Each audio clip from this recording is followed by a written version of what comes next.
బ్రహ్మ తస్మై శ్రీ గురవై నమః. వ్యాసాయ విష్ణురూపాయ వ్యాసరూపాయ విష్ణవే నమో వై బ్రహ్మనిధయే వాసిష్ఠాయ నమో నమః. కూజంతం రామ రామేతి మధురం మధురాక్షరం ఆరుహ్య కవితాశాఖాం వందే వాల్మీకికోకిలం. శృతిస్మృతిపురాణానాం ఆలయం కరుణాలయం నమామి భగవత్పాదశంకరం లోకశంకరం. సదాశివసమారంభాం శంకరాచార్యమధ్యమాం అస్మదాచార్యపర్యంతాం వందే గురుపరంపరాం. వాగర్ధావివ సంపృక్తౌ వాగర్ధప్రతిపత్తయే జగతః పితరౌ వందే పార్వతీపరమేశ్వరౌ. సూక్తిం సమగ్రయతిన స్వయమేవ లక్ష్మీః శ్రీరంగరాజమహిషీ మధురైః కటాక్షైః. వైదగ్ధ్యవర్ణకునకుంభనగౌరవైర్యాం కండూలకర్ణకుహరాः కవయోధయంతి. హైమోద్భపుండ్రమజహన్మకుటం సునాసం మందస్మితం మకరకుండలచారుగండం బింబాధరం బహుళదీర్ఘకృపాకటాక్షం శ్రీవేంకటేశముఖమాత్మని సన్నిధత్తాం. మనోజవం మరుతతుల్యవేగం జితేంద్రియం బుద్ధిమతాం వరిష్టం వాతాత్మజం వనరయూధముఖ్యం శ్రీరామదూతం శిరసా నమామి. జయత్యతి బలో రామో లక్ష్మణశ్చ మహాబలః రాజారీతి సుగ్రీవో రాఘవేణాభిపాలితః. దాసోహం కోసలేంద్రస్య రామస్యాక్లిష్టకర్మణః హనుమాన్ శత్రుసైన్యానాం నిహంతా మారుతాత్మజః. నరావలసహస్రం మే యుద్ధే ప్రతిఫలం భవేత్ శిలాభిస్తు ప్రహరతః పావకైశ్చ సహస్రశః. అర్దయిత్వా పురీం లంకాం అభివజ్యతమైథిలీం సమృద్ధార్థో గమిష్యామి విశతాం సర్వరక్షసాం. ధర్మాత్మా సత్యసంధశ్చ రామో దశరథిర్యవి పౌరుషే చ ప్రతిద్వంద్వశరైరం జహిరావినం. ఆపదామపహర్తారం దాతారం సర్వసంపదాం లోకాభిరామం శ్రీరామం భూయో భూయో నమామ్యహం. శరజ్యోత్స్నా శుద్ధాం శశీతజటాజూటముకుటాం వరత్రాసత్రాణస్ఫటికఘటికా పుస్తకకరాం. సకృన్నత్వా నత్వా కథవివసతాం సన్నిధదతే మధుక్షీరద్రాక్షా మధురిమధురీనాః ఫణితయః. హరి ఓం. పరమేశ్వర స్వరూపమైన సభకి నమస్కారం.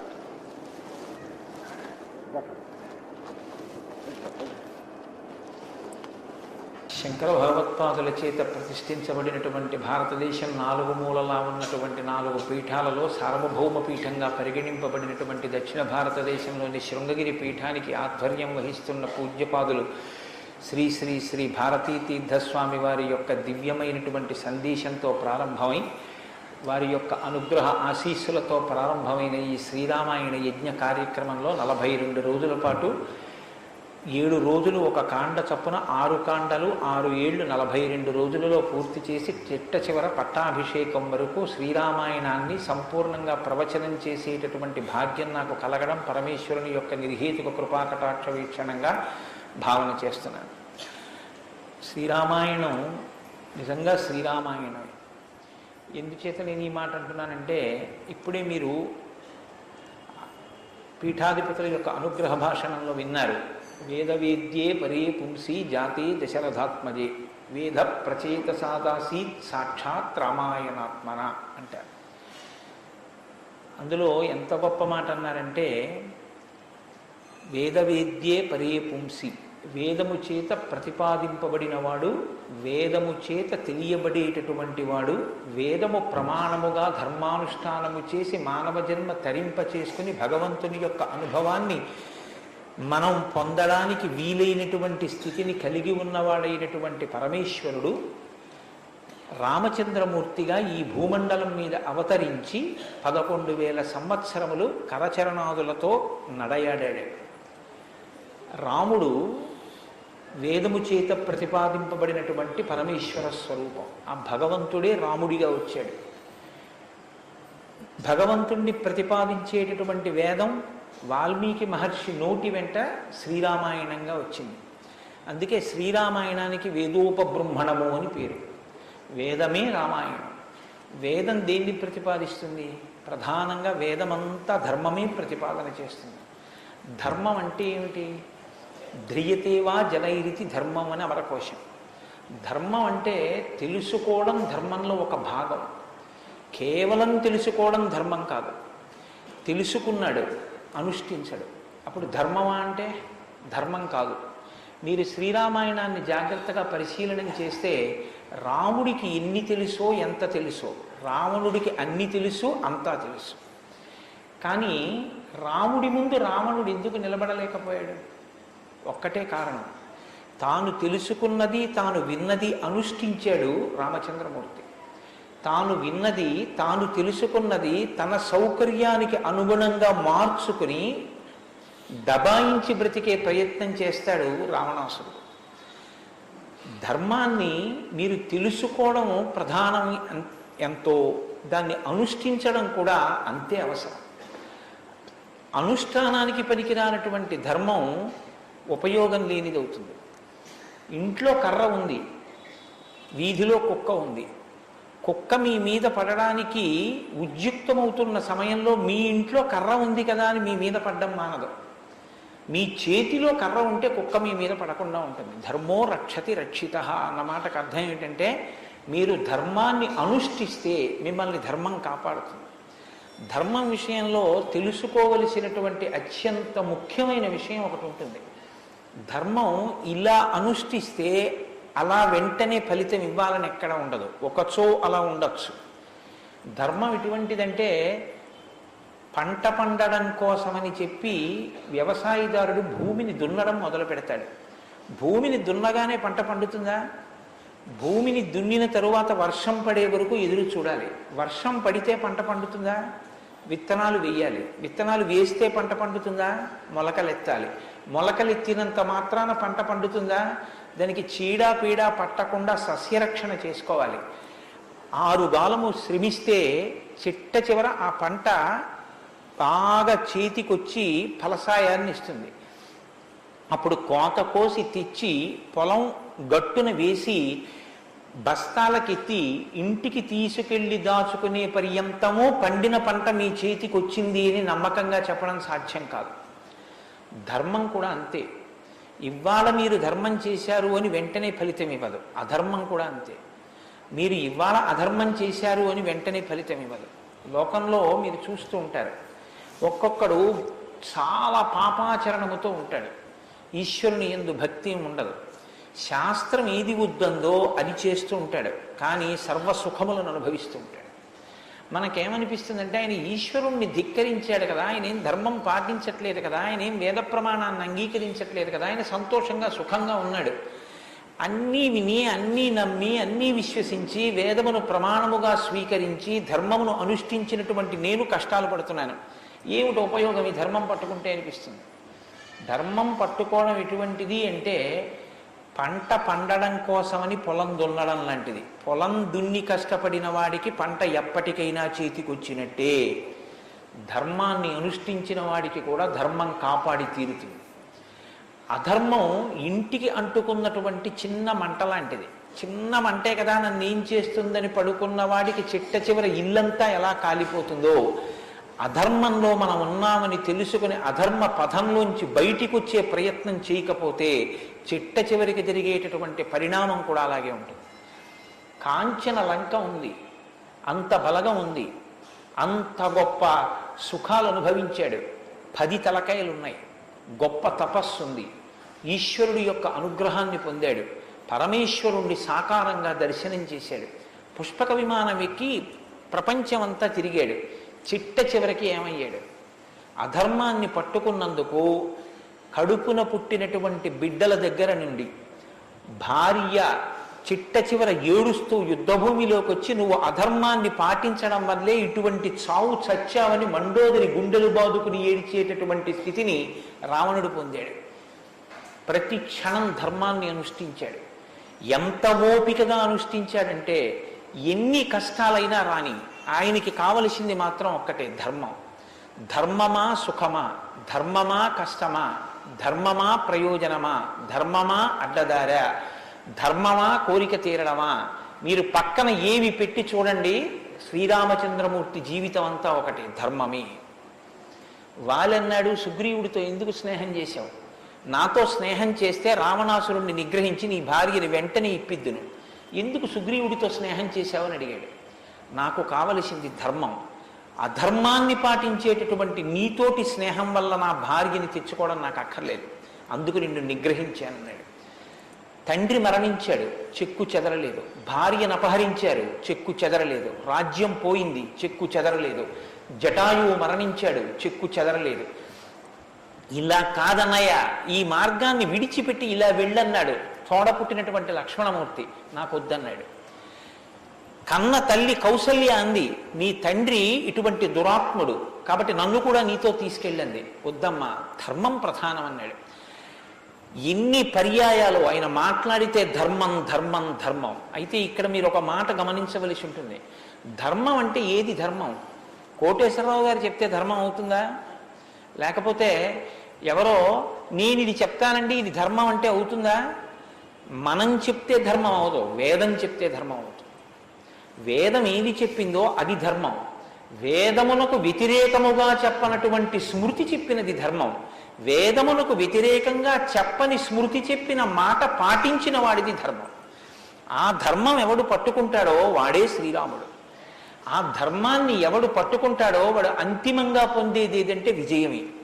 11,000 సంవత్సరములు ఈ భూమండలాన్ని పరిపాలించినటువంటి రామచంద్రమూర్తి పడనటువంటి కష్టం లేదు.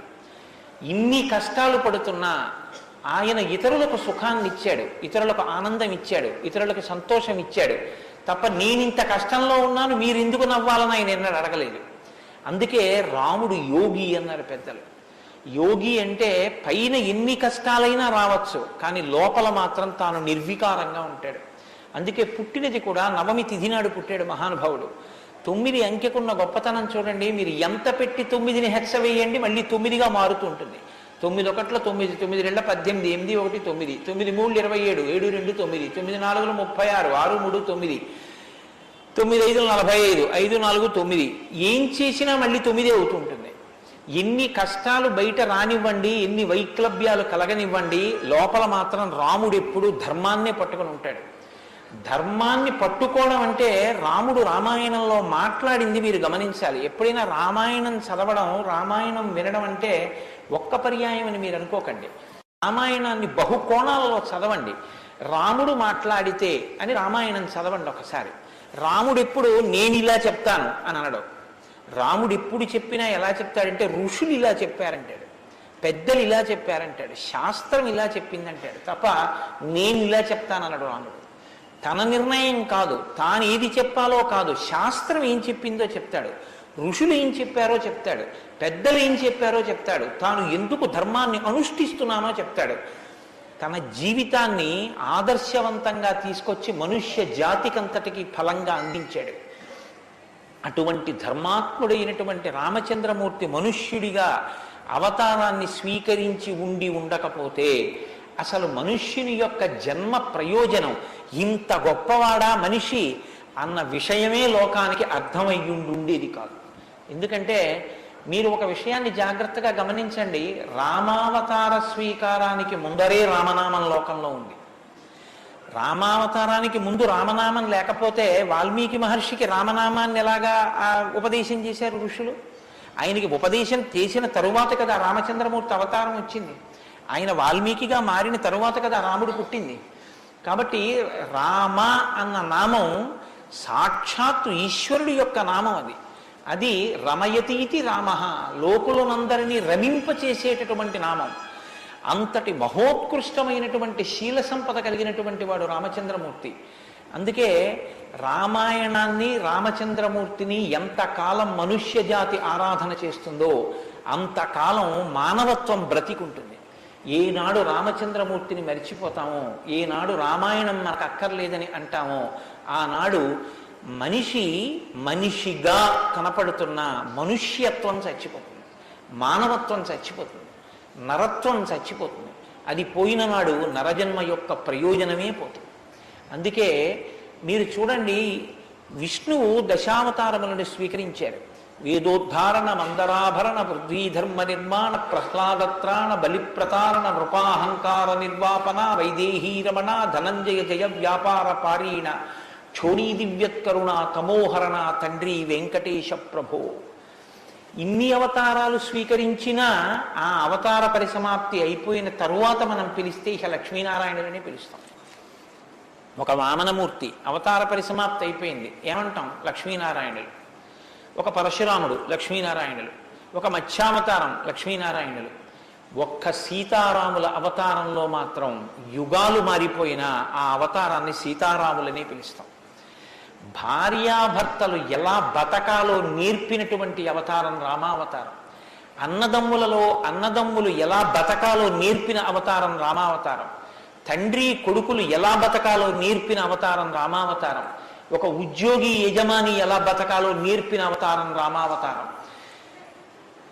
చివరికి ఎంత కష్టం కడుపులో ఉన్న రాజారాముడిగా సింహాసనం మీద కూర్చోవలసి వస్తే ప్రజల్ని కన్నబిడ్డల్లా పరిపాలించగలిగినటువంటి ధర్మాన్ని నిలబెట్టుకోగలిగినటువంటి సంపూర్ణత్వాన్ని సంతరించుకున్నటువంటి మనుష్య స్థితిని పొందిన అవతారం రామావతారం.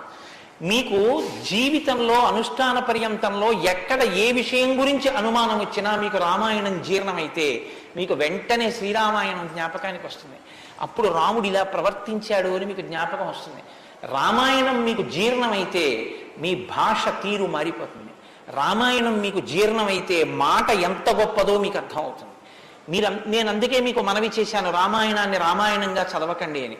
రామాయణం జ్యోతిష శాస్త్రం, రామాయణం వాస్తుశాస్త్రం, రామాయణం ధర్మశాస్త్రం, రామాయణం వాక్కు, రామాయణం ధర్మ పరిపాలన, రామాయణం న్యాయం, రామాయణం సామాజిక శాస్త్రం, రామాయణం శకున శాస్త్రం, రామాయణం పర్యావరణం, రామాయణం గురుభక్తి, రామాయణం శిష్యధర్మం. మీ ఇష్టం, ఎలా చదవండి, రామాయణం అలా వస్తుంది. మీకు ఇచ్చినది మట్టి ముద్ద, మీరు దాంతో మూకుడు చేసుకుంటారో, పళ్ళెం చేసుకుంటారో, ప్రమిద చేసుకుంటారో, గిన్నె చేసుకుంటారో, గరిటె చేసుకుంటారో మీ ఇష్టం. రామాయణాన్ని మీరు ఎలా చూడాలనుకుంటే మీకు అలా కనపడుతుంది. శ్రీరామాయణానికి ఉన్న గొప్పతనం ఏమిటంటే వాల్మీకి మహర్షి ఎవ్వరికీ కూడా కితాబులు ఇవ్వరు. రావణాసురుడు దుష్టుడని వాల్మీకి మహర్షి అన్నారు. వాల్మీకి మహర్షి చెప్పేది ఇలా చేశాడని చెప్తారు. తెల్లవారకట్ట లేచాడు, పరస్త్రీ పట్ల కామంతో మనసు కదిలింది. నీకు నచ్చి నీకు కూడా అలా ఉండాలనుకుంటే నీ ఇష్టం, నీ తల కూడా తెగిపోతుంది. నీవు కూడా పుత్రమిత్ర కళత్రాదులతో భంగపాటు పొందుతావు. రాముడు నిద్రలేస్తూనే నదీ స్నానం చేసి సంధ్యావందనం చేశాడు. నువ్వు రాముడిలా ఉండాలనుకుంటే 7 తరాలు తరిస్తాయి. నీకేది కావాలో నువ్వు నిర్ణయించుకో. రాముడు గొప్పవాడని చెప్పరు, రావణుడు తక్కువవాడని చెప్పరు. నువ్వేది తెలుసుకోవాలో అది నువ్వు తెలుసుకుని అనుష్ఠించాలి. అది శ్రీరామాయణం యొక్క గొప్పతనం. అంత గొప్ప అవతారంలో రాముడు ఎప్పుడు మాట్లాడినా ఋషివాక్కుని సమర్థిస్తాడు. రాముడు ఎప్పుడు మాట్లాడినా వేదవాక్కుని సమర్థిస్తాడు. రాముడు ఎప్పుడు మాట్లాడినా ధర్మాన్ని సమర్థిస్తాడు. ఇది మీరు బాగా జ్ఞాపకం పెట్టుకోవాలి. మనం శ్రీరామాయణం వింటున్నది శృంగగిరి పీఠంలో వింటున్నాం. అదేమిటంటే పీఠ శాఖ కదా అని మీరు అనొచ్చు. ఆత్మావై పుత్రనామాసి, కొడుక్కి తండ్రికి అభేదం. బింబం ఎందులోంచి వచ్చిందో ఆ బింబం వచ్చినటువంటి లేదా ప్రతిబింబం పుట్టిన బింబం రెండు ఒకటే. అద్దం ముందు నిలబడితే నా ప్రతిబింబం కనబడితే ఆ ప్రతిబింబం బొట్టు పెట్టుకోలేదు అనుకోండి, దిక్కుమాలిన ప్రతిబింబమా బొట్టు పెట్టుకోవద్దా, తప్పు కదా అని ప్రతిబింబానికి బొట్టు పెడితే నాకు బొట్టు వస్తుందా? బింబానికి బొట్టెట్టుకుంటే ప్రతిబింబానికి బొట్టు వస్తుంది. బింబానికి ప్రతిబింబానికి తండ్రికి కొడుక్కి గురువుకి శిష్యుడికి అభేదమైతే గుంటూరు శృంగగిరి పీఠ శాఖకి ఎక్కడో కర్ణాటక రాష్ట్రంలో ఉన్న శృంగగిరి పీఠానికి నా దృష్టిలో అభేదం. శృంగగిరి పీఠంలో కూర్చొని శ్రీరామాయణ ప్రవచనం చెయ్యవలసి వస్తే నేను ఒక మాట చెప్పకుండా రామాయణాన్ని ప్రారంభించేస్తే నేను ఒక పొరపాటు చేసిన వాడిని అవుతాను. ఇన్ని పీఠాల్ని స్థాపించినటువంటి శంకర భగవత్పాదులు అవతార పరిసమాప్తి చేస్తూ ఒక మాట చెప్పారు. వేదో నిత్యమధీయతాం తదుదితం కర్మస్వనుష్ఠీయతాం. ప్రతిరోజు వేదం చదువుకో. నువ్వు చేసే ఏ కర్మ అయినా వేదం ఎలా చెప్పిందో అలాగే చెయ్యి. అంతేకాని నీ స్వంత బుద్ధితో ఏ పనిని చెయ్యవద్దు. వేదో నిత్యమధీయతాం తదుదితం స్వకర్మస్వనుష్ఠీయతాం దుస్తర్కాస్తు విరమ్యతాం. ఈశ్వరుడు నోరిచ్చాడు కదా అని నీ చిత్తం వచ్చినట్టుగా వాదనలు చేయవద్దు. నువ్వు ఏది మాట్లాడినా శృతి శిరపక్ష స్వనుష్ఠీయతాం. ఉపనిషత్తులు ఏం చెప్పాయో, వేదం ఏం చెప్పిందో దాన్ని సమర్థించడానికి నీ వాగ్బలాన్ని ఉపయోగించు. అంతేకాని ఈశ్వరుడు వాక్కు ఇచ్చాడు కదా అని నీ ఇష్టం వచ్చినట్టు నువ్వు మాట్లాడితే చూడలేదు, లెక్క కట్టుకోలేడని నువ్వు అనుకోవద్దు. లెక్క కట్టేవాడు ఒకడున్నాడు. మీరు చూడండి, 84 లక్షల జీవరాశులు ఈ ప్రపంచంలో ఉన్నాయి. 84 లక్షల జీవరాశుల్లో 83,99,999 జీవరాశులకు వాక్కు లేదు. ఒక్క నరజన్మకే వాక్కు ఉంది. మళ్ళీ ఈ నరజన్మలో కొంతమంది మాత్రమే ఆ మాట చెప్పగలరు. కొంతమంది నరులుగా జన్మించిన నోరు విప్పి రామా అని గట్టిగా అనరా అంటే రామా అని అనలేరు. అది వారి దురదృష్టం.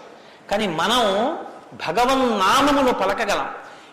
భగవన్నామం పలికి తరించగలిగినటువంటి భాగ్యం మనకుంది.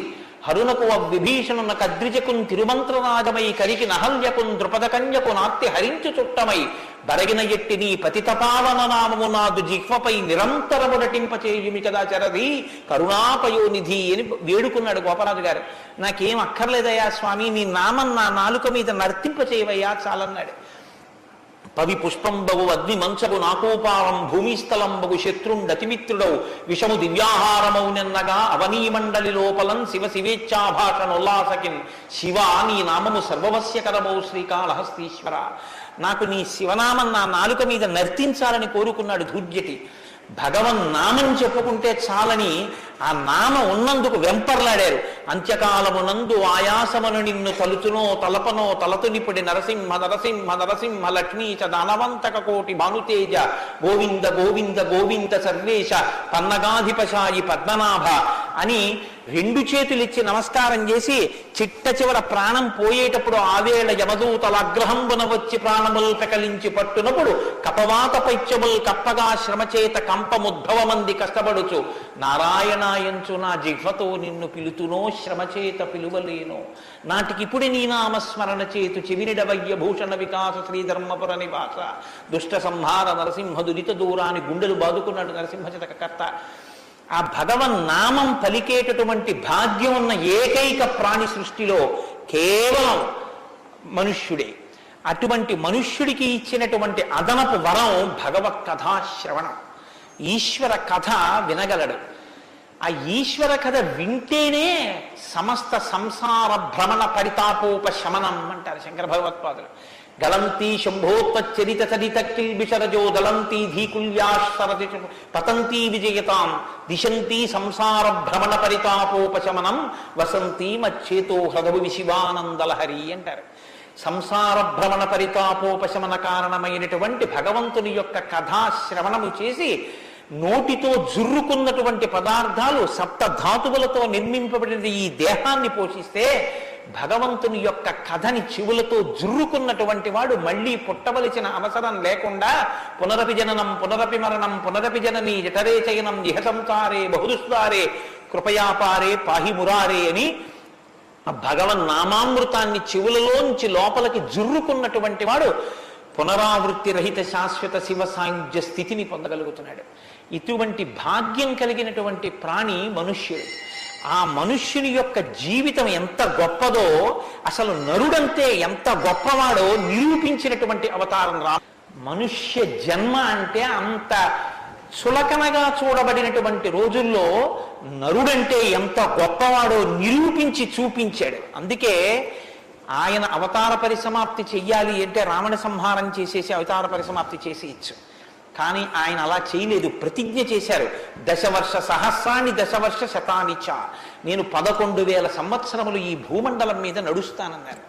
దేని కొరకు అంటే 11,000 సంవత్సరములు నేను ఈ భూమి మీద ఉండి భార్యాసహితుడనై బిడ్డల్ని కని ధర్మాన్ని అనుష్ఠించి ఒక నరుడు ధర్మాన్ని పట్టుకుంటే ఎంత గొప్పవాడు కాగలడో నిరూపిస్తానన్నాడు రాముడు. అటువంటి నరుడి కథ అయినటువంటి రామకథ వినకపోతే, రాముడికి కృతజ్ఞతలు ఆవిష్కరించకపోతే, మనసార రామనామం చెప్పకపోతే, రామచంద్రమూర్తికి నమస్కరించకపోతే ఆ జన్మ వృధా అయిపోయినటువంటి జన్మ. అంతటి మహాత్ముడు రామచంద్రమూర్తి. కాబట్టి వేదవేద్యే పరే పుంసీ జాతే దశరథాత్మజే వేద ప్రచేతసాదాసీత్ సాక్షాత్ రామాయణాత్మన. వేదము వేదోపబృంహణమై రామకథగా భూలోకంలో వచ్చింది. ఆ వేదము ఈశ్వరుని యొక్క శ్వాస. ఈ వేదము వాల్మీకి గిరి సంభూత. వాల్మీకి అనబడేటటువంటి పర్వతంలోంచి పుట్టినటువంటి ఒక జీవనది. వేదము మనం వెళ్ళి స్నానం చెయ్యాలి, మనం వెళ్ళి దర్శనం చెయ్యాలి. రామాయణము ప్రవహించి ఇంటింటి ముందు నుంచి వెళ్ళిపోయినటువంటి గంగ లాంటిది. దక్షిణామూర్తి వేదం, శంకరాచార్యుల వారు రామాయణం. దక్షిణామూర్తి ఎక్కడో ఒక్క చోట కూర్చుని ఉంటారు. సనక సనందనాదులు కూడా ఆయన కూర్చున్న చోటికే వెళ్ళి నమస్కారం చేసి జ్ఞానోపలబ్ధి పొందాలి. శంకరాచార్యుల వారు అలా కాదు, శంభోర్మూర్తిశ్చరతి భువనే శంకరాచార్య రూప. ఆ దక్షిణామూర్తి మౌనం విడిచిపెట్టి ఆసేతు హిమాచల పర్యంతం పాదచారి అయి 3 పర్యాయములు పరిగెట్టించి వేద విరుద్ధమైన వాదనలు ఖండించి మళ్లీ వేద విరుద్ధమైన వాదనలు ఈ భారతదేశంలోకి ప్రవేశించకుండా కాపు పెట్టాలన్న ఉద్దేశ్యంతో తూర్పున జగన్నాథులో గోవర్ధన పీఠమో, పడమర ద్వారకలో కాళికాపీఠమో, ఉత్తరమున బద్రికాశ్రమములో జ్యోతిపీఠమో, దక్షిణమున శృంగగిరిలో శారదాపీఠమో 4 చోట్ల 4 పీఠములను కాపు పెట్టి గురు పరంపర నిరంతరము కొనసాగేటట్టుగా మనని అనుగ్రహించి వేద విరుద్ధమైన వాదనలు భారతదేశంలో ప్రవేశించకుండా రక్షించినటువంటి మహాపురుషుడైనటువంటి శంకర భగవత్పాదులు తానే ఆసేతు హిమాచలం పరిగెట్టించి ప్రతి ఇంటి ముందుకొచ్చి జ్ఞానబోధ చేసినట్టు రామాయణం అనేటటువంటి గంగ వాల్మీకి గిరిశంభూతయ్యి వాడలా ప్రవహించింది. రామకథ రామనామం తెలియనివాడు లోకంలో ఉండడు. ఏదైనా తెలియదేమో, రామకథ తెలియనివాడు రామనామం తెలియనివాడు లోకంలో ఉండడు. మంచికైనా రామనామం, చెడుకైనా రామనామం. ఏమయ్యా అంత పని చేసావా? రామరామ అనే చేస్తానండి అంటాడు. ఏదైనా చూడకూడదు చూస్తే రామరామ ఇలాంటిది చూశానేమండి అంటాడు. ఏదైనా మంచి జరిగితే రామరామ ఎంత మంచి మాట విన్నాను ఇవ్వాలంటాడు. భారతీయ సంస్కృతిలో రామనామం మమేకమైపోయింది. అటువంటి రామాయణం, అటువంటి రామనామం ధర్మానికి ఆలవాలం. ధర్మాన్ని వ్యతిరేకించడం కన్నా ఘోరమైన పాపం లోకంలో ఇంకోటి ఉండదు. ఇవాల్టి రోజున రామాయణం యొక్క ఆవశ్యకత మరీ ఎక్కువ. ఎందుచేతనో తెలుసా అండి? ఒకానొకప్పుడు ధర్మానికి వ్యతిరేకంగా మాట్లాడితేనే చాలా దోషం. అటువంటిది ఇవాళ ఏ స్థితి వచ్చేసిందంటే ధర్మాన్ని ధర్మము అని పేరు పెట్టి వ్యతిరేకంగా మాట్లాడితే బాగుండదని ధర్మానికి ఇంకొక పేరు పెట్టి వ్యతిరేకంగా మాట్లాడే రోజులు వచ్చాయి. ఒకడు ఆవుని చంపేయాలనుకున్నాడు. ఆవుని చంపేయండి అంటే మిగిలిన వాళ్ళు బుద్ధి ఉందా లేదా అంటారు. అందుకని ఆవుని ఇంకొక క్రూర మృగం పేరు పెట్టి పిలిచి చంపేయమన్నాడు వాడు. ఎంత గడుసరితనం చూడండి. ఈ పులిని చంపేయండి అన్నాడు. పులిని చంపేయండి అంటే చూడని వాడు ఏమనుకుంటాడు? పులిని చంపేస్తే తప్పేమిటి, వచ్చి ఓళ్ళ మీద పడిపోతుంది అనుకుంటాడు. అది పావుని చంపేయండి అన్నాడు. విన్నవాడు పావు అనుకున్నాడు, కనది ఆవు. ఆవుని చూపించి పావుని చంపేయండి అన్నాడు. వాడికి తెలియదా ఇది ఆవు అని? తెలుసు. మరి ఆవుని చంపేయండి అని ఎందుకండవు అంటే, ఆవుని చంపేయండి అంటే ఆవుని చంపడం ఏమిట్రా అంటారని పావుని చంపేయండి అన్నాడు. తెలిసి ధర్మాన్ని ఆచరించకండి అంటే జనం తిరగబడతారని మూఢ విశ్వాసాల జోలికి వెళ్ళకండి అంటున్నాడు. పేరు మార్చారు కానీ వ్యవస్థని ధర్మానికి దూరం చేస్తున్నారు. ఆ స్థితి నుంచి మనం రక్షింపబడాలంటే మనకున్న ఆధారం ఒక్కటే, శ్రీరామాయణాన్ని వినాలి, శ్రీరామాయణాన్ని బాగా తెలుసుకోవాలి, శ్రీరామాయణాన్ని తరచి తరచి గమనించాలి. రామాయణం మనకి తెలుసున్న రామకథే కదా అనుకోకండి. నేను మీకు యథార్థం మనవి చేస్తున్నాను. మీరు రామాయణాన్ని ఎన్ని మాటలు చదవండి, ఎన్ని మాటలు వినండి, మీకు రామాయణం కొత్త కోణంలో ప్రకాశిస్తుంది. రామాయణం కొత్త కోణంలో భాషిస్తుంది. అంత గొప్ప రామాయణం. సరే నువ్వు చెప్పేది రామాయణం కదా, రామాయణం గురించి ఎందుకు అంతసేపు చెప్తావు? మేము ఎదర వింటాం కదా రామాయణం. అసలు నువ్వు రామాయణం ప్రారంభం చెయ్యి అని మీరు అంటారు, నాకు తెలుసు. శ్రీరామాయణ ప్రారంభం ఎక్కడ జరిగింది అంటే తపస్వాధ్యాయ నిరతం తపస్వీ వాగ్విదాం వరం నారదం పరిపప్రచ్చర్ వాల్మీకి మునిపుంగవం అన్నారు.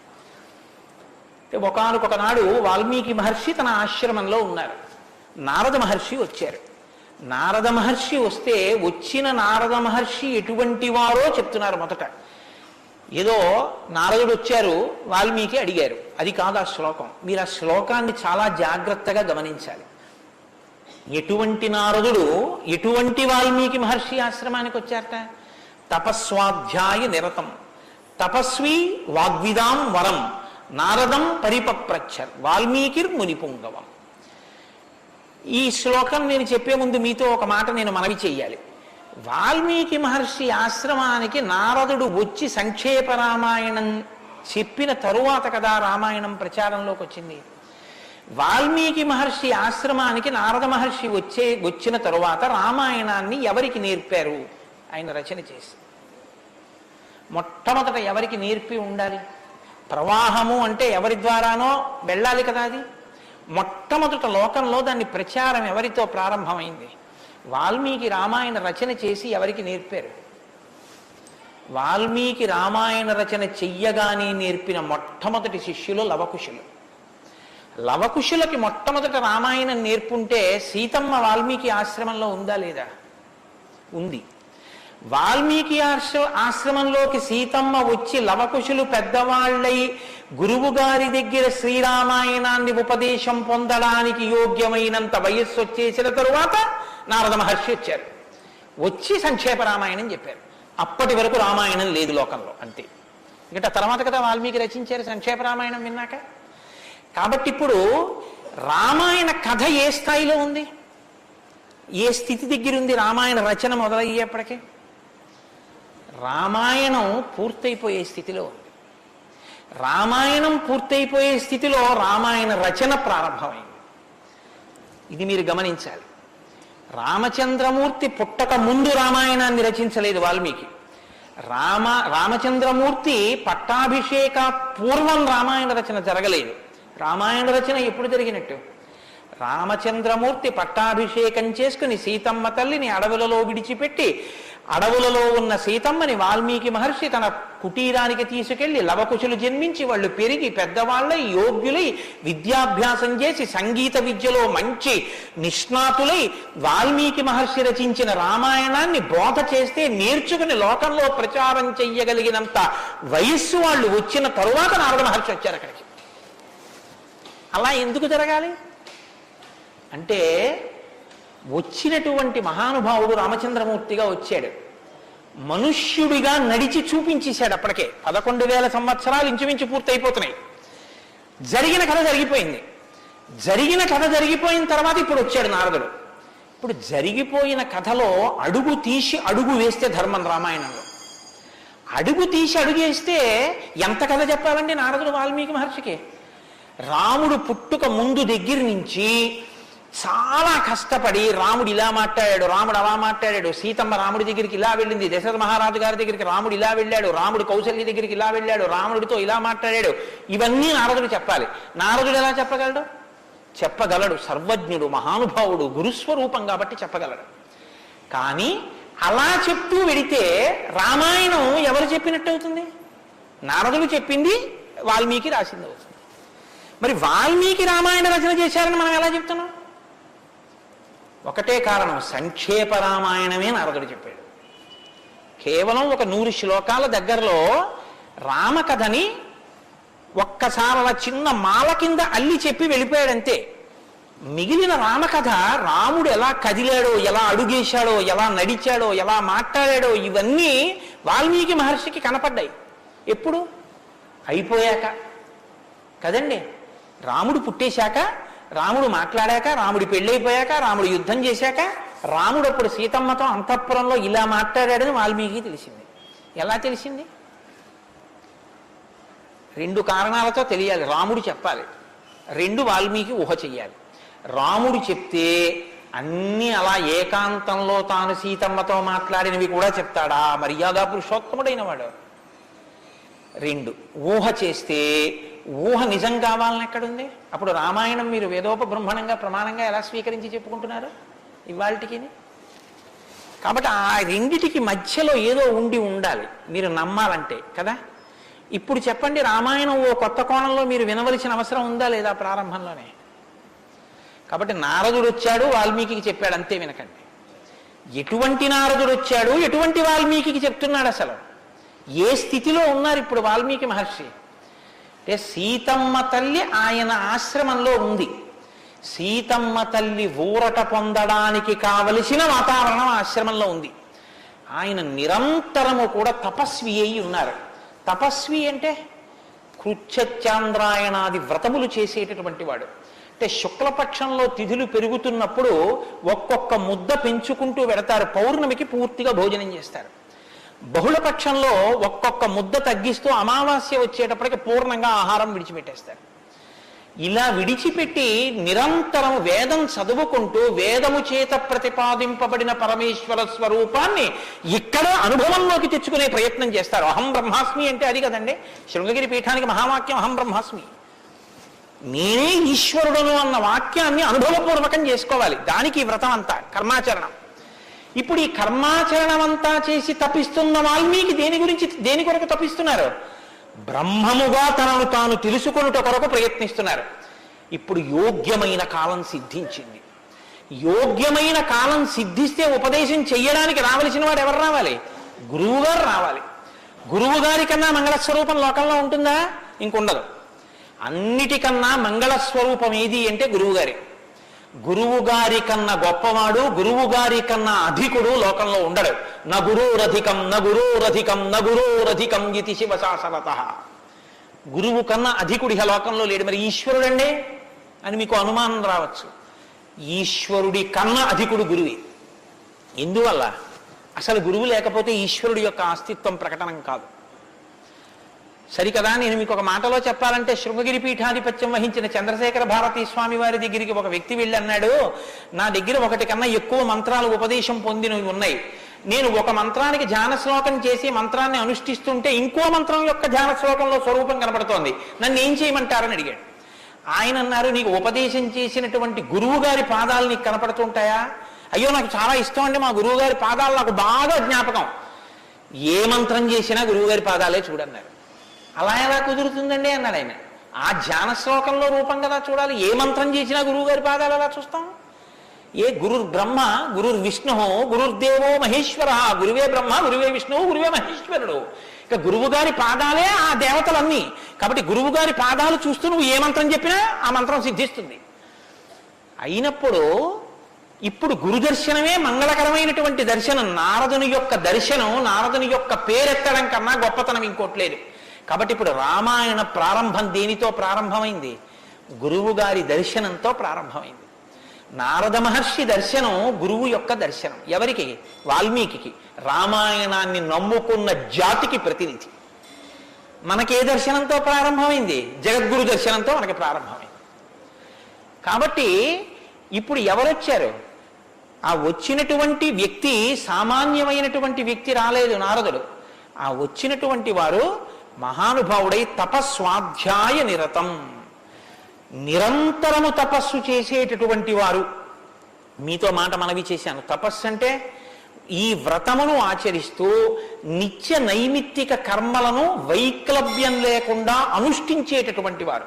నిత్యకర్మ అని ఒకటి ఉంటుంది, అది ఎప్పుడూ మానడానికి వీల్లేదు. సంధ్యావందనం ఉంది, ఎప్పుడూ మానకూడదు, ఎప్పుడూ చేయవలసిందే. నైమిత్తిక కర్మ ఉంది, ఒక్కొక్క తిథి నాడు ఒక్కొక్కటి చేయవలసి ఉంటుంది. శ్రీరామ నవమి వచ్చిందనుకోండి, ఏం చెయ్యాలి? శ్రీరామనవమి నాడు ఉదయం నుంచి రాత్రి వరకు శ్రీరామ జయ రామ జయ జయ రామ అన్న 13 అక్షరాల మంత్రాన్ని రాత్రి వరకు చేసి, రాత్రి ప్రదక్షిణం చేసి, ఉపవాసం చేసి, మరునాడు ఉదయం ఎక్కడ మీరు ఈ మంత్రం చేశారో అక్కడికి వచ్చిన తరువాత శ్రీరామ పట్టాభిషేక సర్గ, శ్రీరామావతార సర్గ, ఈ 2 సర్గలు పారాయణ చేయాలి. ఈ 2 పారాయణ చేసి, మొన్న శ్రీరామనవమి నాడు మేము కాకినాడలో అయ్యప్ప స్వామి దేవాలయంలో చేశాం. అవి ఈ 2 సర్గలు పారాయణ చేసి, తదనంతరం ముందు పేదలకి అన్నదానం నారాయణ సేవగా చేసి, తరువాత తాను ఆహారం స్వీకరించాలి. అది శ్రీరామనవమి నాడు చేయవలసినటువంటి విధానం. దీన్ని నైమిత్తిక తిథి ఆచరణము అంటారు. ఒక్కొక్క తిథి ఒక్కొక్కలా చెయ్యాలి. నిత్యకర్మ చేస్తూ, నైమిత్తిక తిథులను చేస్తూ, కృత్యచరాంద్రాయణాది వ్రతములను చేస్తూ, ఎప్పుడూ వేదాన్ని అలా చదువుకుంటూ, వేదము చెప్పినటువంటి హృదయాన్ని, వేదము చెప్పినటువంటి మంత్రములలో ఉన్న సారమును అవగతం చేసుకుని బ్రహ్మమును అనుభవంలోకి తెచ్చుకునేటటువంటి ప్రయత్నం చెయ్యడానికి ఉపకరణంగా ఈ శరీరాన్ని వాడుకుంటున్నవారు. ఎంత తేడా ఉందో మీరు గమనించండి. మనం ఏం చేస్తామంటే, ఈ శరీరాన్ని పోషించి ఈ శరీరము వలన ఎన్ని సుఖములు పొందవచ్చో అన్ని సుఖములను పొందడానికి సాధనంగా దీన్ని వాడతాం. ఇది ఎందుకు అంటే, దీంతో అబ్బో ఎన్ని రుచులు చూస్తాడో, దీనికి ఎన్ని స్పర్శ సుఖాలు ఇస్తాడో, దీంతో ఎన్ని వినకూడనివి వింటాడో, దీంతో ఎన్ని పీల్చకూడనివి పీలుస్తాడో. వాళ్ళు ఏం చేస్తారంటే, దీన్ని సాధనంగా చేసుకుని దీన్ని ఎలా వాడుకోవాలో అలా వాడుకుంటూ దీన్ని అడ్డు పెట్టుకుని, దీని ద్వారా దేన్ని తెలుసుకున్న తర్వాత ఇది పడిపోయినా పర్వాలేదో అది తెలుసుకోవడానికి ఉపకరణంగా దీన్ని వాడుకుంటారు. ఏమిటో నువ్వు అలా అన్నావు కానీ ఆ మాట ఏం స్పష్టంగా లేదని మీరు అంటారు, నాకు తెలుసు. భగవాన్ రమణుల మాటల్లో చెప్తే మీకు స్పష్టంగా అర్థమవుతుంది. ఇప్పుడు నేను అన్న మాటకి తెలుసుకోవలసినది తెలుసుకునేంత వరకు దీన్ని ఉపకరణంగా వాడుకోవడం అంటే ఏమిటని అడిగారు రమణ మహర్షిని. ఆయన అన్నారు, భోజనం చేశాక విస్తర అవతల పారేయడం. విస్తరని ఏం చేస్తారండి? బాదమాకులు తెచ్చి, చీపురు పుల్లలు తెచ్చి, సన్నగా చీల్చి, ముక్కలు చేసి, అన్నం తినేటప్పుడు ఊడిపోయి అన్నంలో కలిసిపోకుండా జాగ్రత్తగా కుట్టి ఆకు తెచ్చి వేసుకుని నీళ్లు జల్లి తుడిచి పదార్థాలు వేసుకుని అన్నం అంతా తిని ఉత్తరాపోసనం పట్టిన తర్వాత అప్పుడు తీసుకెళ్లి ఆకు మీద పెంటకుప్ప మీద పారేస్తారు. అంతేగాని ఆకు పుట్టింది ఎందుకు అంటే ఆకు కుట్టింది ఎందుకు అంటే చివరి పెంటకుప్ప మీద పారేయడమేనండి, అది పారేస్తాం అంటారా? దేనికి వాడుకోవాలో దానికి జాగ్రత్తగా వాడుకుని ఆ ప్రయోజనం అయిపోయిన తరువాత పెంటకుప్ప మీద విస్తరాకుని పడేసినట్టు దీన్ని సాధనంగా చేసుకుని దీనిలో ఉండి దీనితో తరించి దీనిలో ఉండి దీని వలన బ్రహ్మం అంటే ఏమిటో తెలుసుకుని అనుభవంలోకి వచ్చిన తర్వాత ఇది పడిపోతున్నా ఇది నేను కాదన్న సత్యం ఎరుకలోకి రావడం వల్ల దీని మీద భ్రాంతి లేకుండా ఇది పడిపోతున్నా సాక్షిగా చూసి ఇది పడిపోయిన తర్వాత తాను ఒకటి ఏది మారని సత్యమో సత్యంగా నిలబడిపోవడాన్ని నిత్య నైమిత్తిక కర్మాచరణ చేత తాను పొందవలసిన స్థితిని పొందగలిగినటువంటి తపస్వాధ్యాయ నిరతుడు అని పిలుస్తారు. ఇప్పుడు నారదుడు అది అంటే ఇప్పుడు ఆయన సద్గురువు మహానుభావుడై ఉన్నాడు. నారం దదాతి ఇది నారద, ఆయన జ్ఞానం ఇస్తాడు. కాబట్టి ఇప్పుడు తపస్వాధ్యాయ నిరతం అటువంటి వారు ఎక్కడికి వచ్చారు? వాగ్విదాం వరం. ఆయన ఇటువంటి వాడు వాగ్విద. వాక్ అంటే వేదం, వాక్ అంటే బ్రహ్మం, విదుడు అంటే తెలుసుకున్నవాడు. విద్దన్న ధాతువులోంచే వేదము అన్న మాట వచ్చింది. ఏది తెలుసుకున్న తర్వాత ఇంకొకటి తెలుసుకోక్కర్లేదో అది వేదం. ఇప్పుడు తెలుసుకోవడం ఒకెత్తు, తెలుసుకున్న దాన్ని అర్థమయ్యేటట్టు చెప్పగలిగిన ప్రజ్ఞ ఒకెత్తు. ఒక ఆయన తెలుసుకున్నాడు కానీ ఆయన చెప్పలేడు, ఆయన చెప్తే అయోమయంగా ఉంటుంది. ఒక ఆయన స్పష్టంగా చెప్పగలడు, తాను అనుభవించాడు, అనుభవించిన దాని వైపుకి మిమ్మల్ని తిప్పగలడు, ఈ ప్రజ్ఞ ఉన్నవాడు. కాబట్టి వాగ్విదాం వరహ, బ్రహ్మమును బాగా తెలుసుకున్న వాళ్ళల్లో శ్రేష్ఠుడైన వాడు తాను తెలుసుకుని శిష్యుల్ని ఉద్ధరించడం కోసం కిందికి దిగొచ్చి మాట్లాడగలిగినటువంటి ప్రజ్ఞ కలిగిన వాడు. ఇటువంటి వాగ్విదాంబరం నారదం. అటువంటి నారదుణ్ణి ఎవరు ప్రశ్నించారు? ఇప్పుడు అడిగినవాడు వాల్మీకి మహర్షి. ఆయన ఎటువంటి వారు?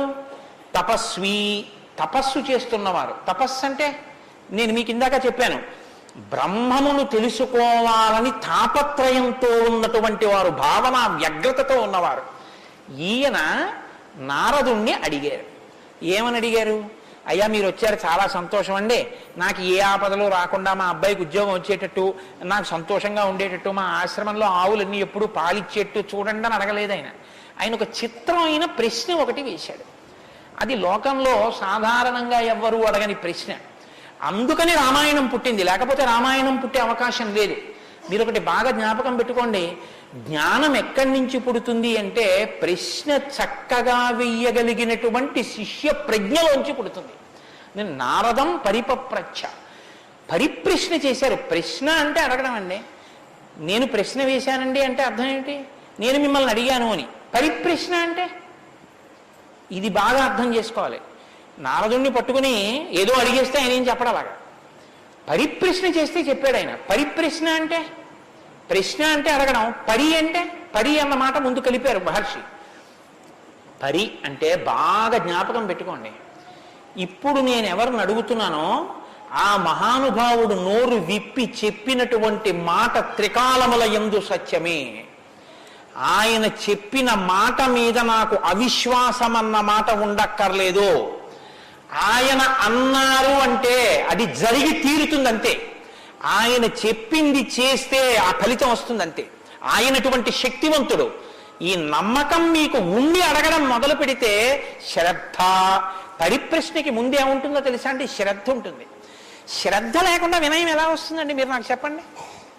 ఇప్పుడు నేను ఒక ఆయన దగ్గరికి వెళ్ళి ఇలా అయ్యా నమస్కారం అండి అని ఇలా ప్రణిపాతం చేసి నేల మీద పడి ఎంతో ఇదిగా రెండు చేతులు ఇలా చాపి అయ్యా మీరు నాకు దయచేసి అనుగ్రహించి ఇది చెప్పాలని ఎందుకు అడుగుతాను? ఆయన శక్తివంతుడని నేను నమ్మితేను. వీడి మొహం వీడికేం వచ్చు అనుకున్నాను అనుకో, నేను నీకేం తెలిసాడా అంటాం, అంతే. పరిప్రశ్న చేస్తారంటే వినయం ఎప్పుడు ఉంటుంది? ఆయన శక్తివంతుడని తెలిస్తే వినయం ఉంటుంది. ఆయన శక్తివంతుడని మీరు నమ్మడాన్ని శాస్త్రంలో ఏమంటారో తెలుసా అండి? శ్రద్ధ అని పిలుస్తారు. శంకరాచార్యుల వారు భాష్యం చేస్తూ శ్రద్ధ అన్న మాట గురించి ఒక మాట చెప్పారు. శాస్త్రస్య గురువాక్యస్య సత్యబుద్ధ్యావధారణ సా శ్రద్ధా కవితా సిద్ధి యా వస్తూపలభ్యతే. శ్రద్ధ అన్న మాటకు అర్థం ఏమిటంటే శాస్త్రము చెప్పినా గురువు గారు చెప్పినా అది పరమ సత్యము. ఇక దానికి తిరుగులేదు. అది కాని పాటిస్తే మనకి ఫలితము వచ్చి తీరుతుందని నమ్మడమే శ్రద్ధ అని పేరు. ఆ శ్రద్ధ ఎక్కడుందో దానిలోంచి వినయం వస్తుంది. అప్పుడు గురువు గారిని చూసి వంగి వంగి వంగి వంగి నమస్కరించి మాట్లాడతావు. ఎందుకు మాట్లాడావు? ఆయన ఏం చేతకాకో మాట్లాడకపోతే ఆనందించలేని వాడో కాడు. ఆయన ఒక్కడు తనలో తాను ఆనందించగలడు. మరి ఇప్పుడు ఎందుకు మాట్లాడుతున్నాడు? నీ కొరకు మాట్లాడుతున్నాడు. ఆయన త్యాగం చేశాడు. ఆయన కంఠానికి శోష కలిగింది, అంటే బాధ కలిగింది. ఆయన ఊపిరికి ఘర్షణ కలిగింది. ఆయన శరీరానికి చెమట పట్టింది.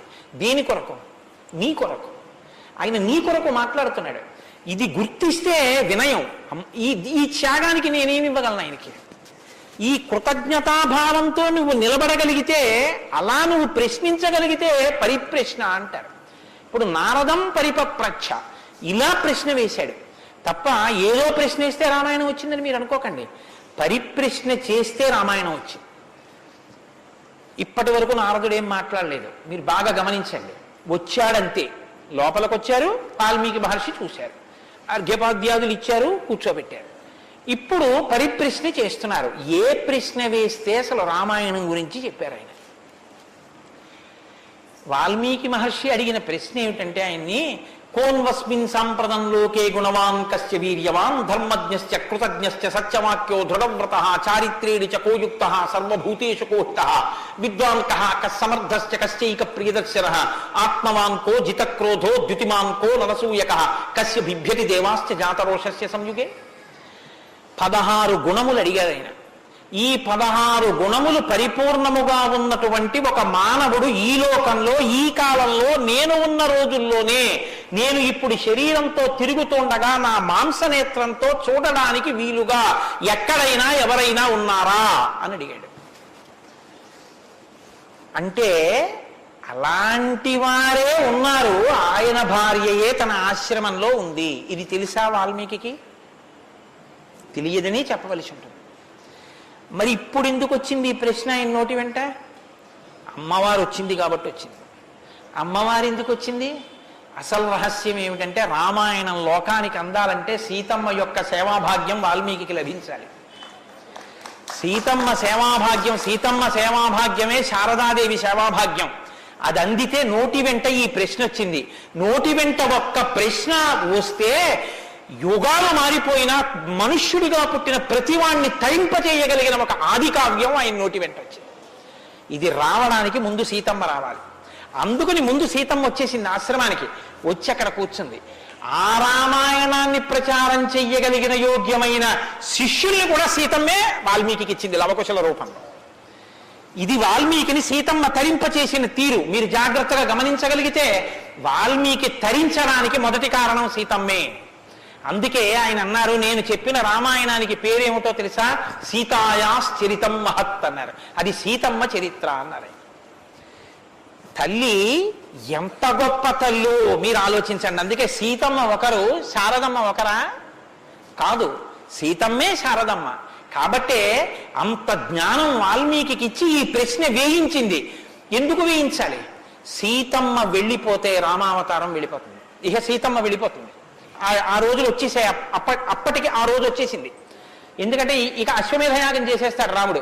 అశ్వమేధయాగం చేస్తే సీతమ్మ కనపడుతుంది రాముడికి. సీతమ్మ రాముడికి కనపడితే వేరొకసారి పాతివ్రత్యాన్ని నిరూపించుకోమని చెప్తాడు. ఎందుకు చెప్తాడంటే ఎప్పుడు లోకం కోసం, తన కోసం కాదు. ఈ మాట అనగానే ఆవిడంటుంది, నా ప్రయోజనం అయిపోయిందా? నీకు భార్యగా నీ వంశాన్ని నిలబెట్టడానికి. రామకథ నరుడి కథ బాగా గుర్తుపెట్టుకోండి. రామకథ దేవుడి కథను మీకు జరిగితే మీకు ఎంత పనికి వస్తుందో నేను చెప్పలేను. రామకథ నరుడి కథని మీరు వినండి, మీకు పనికొస్తుంది. అందుకే సీతమ్మ ఈ మాట అంది, నేను ఎందుకు వచ్చానో తెలుసా నీ పక్కకి? నీ వంశం తరించాలి. నీ వంశం తరించాలంటే నీకు పితృరుణం తీరాలి. పితృరుణం తీరాలంటే నీకు బిడ్డలు కనాలి. నీకు బిడ్డలు పుట్టాలి అంటే నా సహకారం ఉండాలి. నేను నా శరీరాన్ని త్యాగం చేస్తే నా కడుపులో ఉన్న బిడ్డలు కూడా పోతారు. పోతే నీకు పితృరుణం తీరదు. నువ్వు ఏకపత్ని వృతుడవు. ఇంకొక బిడ్డని, ఇంకొక ఆడదాన్ని స్వీకరించావు, నీ వంశం ఆగిపోతుంది. నా కారణంగా నీ వంశం ఆగకూడదు. నీ వంశం కొనసాగడానికి నీకు బిడ్డల్ని ఇచ్చాను. నా ప్రయోజనం అయిపోయింది, నేను వెళ్ళిపోతున్నానని భూమిలోకి వెళ్ళిపోయింది ఆవిడ. ఆవిడ వెళ్ళిపోయిన తర్వాత ఇక రామావతారం లేదు. సరయూ నదిలో ప్రవేశించి రామావతారం కూడా పూర్తయిపోయింది. ఇప్పుడు రామావతారం పూర్తయిపోకముందే సీతమ్మ రామాయణం పలికించాలి వాల్మీకితో. పలికించాలంటే ఈ సన్నివేశాన్ని సృష్టించాలి. నారదుణ్ణి పిలిపించింది ఆవిడ. కాబట్టి వచ్చాడు మహానుభావుడు. వస్తే ఆయన ఈ ప్రశ్న అడిగాడు. ఇప్పుడు ఇంత ఆర్తితో ఈ ప్రశ్న అనుకోకుండా నోటి వెంట వస్తే తప్ప రామాయణ కథ ప్రారంభం కాదు. అందుకని అడిగాడు, కోన్వస్మిన్ సాంప్రతంలోకే గుణవాన్ కస్య వీర్యవాన్. ఈ కాలంలో నారద మహర్షి ఇప్పుడు నేను చూడడానికి వీలుగా నేను అడిగిన మహానుభావుడు ఎవరైనా ఉన్నాడా? ఎవరు? 16 గుణములు ఉన్నవాడై ఉండాలి. గుణమన్న మాటకు అర్థం ఏమిటి? తాను గురుముఖత నేర్చుకున్నటువంటి విద్య ఏ కాలమునందు ప్రవర్తనలో ఎలా ప్రకాశించాలో అలా ప్రకాశిస్తే అది గుణముగా కనపడుతుంది. మా గురువు గారు నన్ను, నాయనా ఒరే కోటేశ్వరరావు, గోవులకు సేవ చెయ్యరా అని చెప్పారనుకోండి. నేను అలా గుళ్ళోకి వెళ్ళిపోతున్నాను, ఓ అరడజన అరటిపళ్ళు పట్టుకుని దేవాలయంలోకి వెడుతున్నాను. ఒక ఆవు నా వంక చూసి ఇలా ఇలా ఇలా ఇలా నోరు చాపింది. నేను ఆ ఆవుని దవడ మీద ఒక్క దెబ్బ కొట్టి గుళ్ళోకి వెళ్ళాను. మా గురువు గారు సంతోషించచ్చా? మా గురువు గారు చెప్పారు, రే పరాశక్తికి ఆవుకి తేడా లేదురా అని చెప్పారు.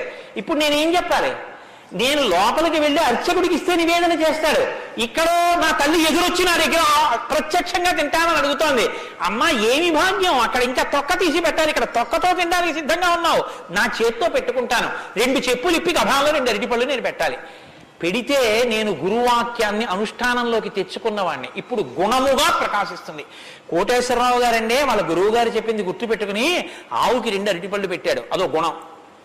అంటే నేను నా గురించి చెప్పుకుంటున్నాను అనుకోకండి, నేనే అటువంటి పుణ్యకార్యాలు చేసిన వాడిని కాదు మహాప్రభు, ఏదో ఉదాహరణకి చెప్పానంతే, అదే స్వోత్కర్ష కోసం చెప్పిన వాడిని కాదు. కాబట్టి గుణము అంటే విన్నది, చదువుకున్నది ప్రవర్తనయందు ఆ సందర్భంలో ప్రకటనమైతే, ప్రకాశిస్తే గుణం అవుతుంది. అలా ఉన్నాయా ఎవరికైనా? అలా ఉన్నవాడు ఉన్నాడా? గురువుగారి దగ్గర నేర్చుకున్నవి అనుష్ఠానంలోకి వచ్చేటప్పటికి గురువు ఏం చెప్పారో అలా ప్రవర్తించిన వాడు ఉన్నాడా? మీరు ఇలా వినండి రామాయణాన్ని. ఇంక తర్వాత కోన్వస్మిన్ సంప్రదంలోకే ఎప్పుడో కాదు వామనమవుతున్నారు, నరసింహావతారం ఉందని చెప్పకు, ఇప్పుడున్నాడా? ఇది వాల్మీకి ప్రశ్న. కోన్వస్మిన్ సంప్రదంవాన్ కస్య వీర్యవాన్.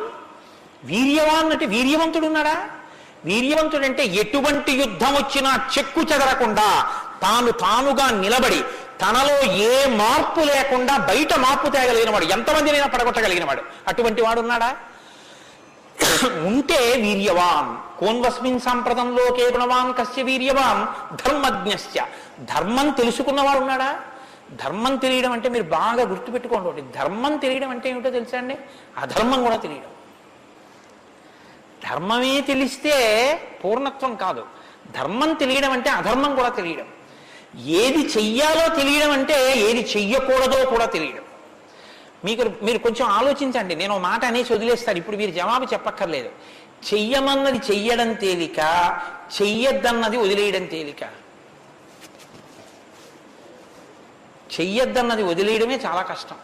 మీరు చూడండి, నేను మంత్రం ఇస్తాను, 11 మార్లు చెయ్యండి రోజు, ఒక్క మాట కూడా మీకు కోతి గుర్తు రాకూడదన్నాను అనుకోండి, అలా చేయగలరా? ఇది వద్దు అని ఏదంటామో అదే చేయబుద్ధి వేస్తుంది.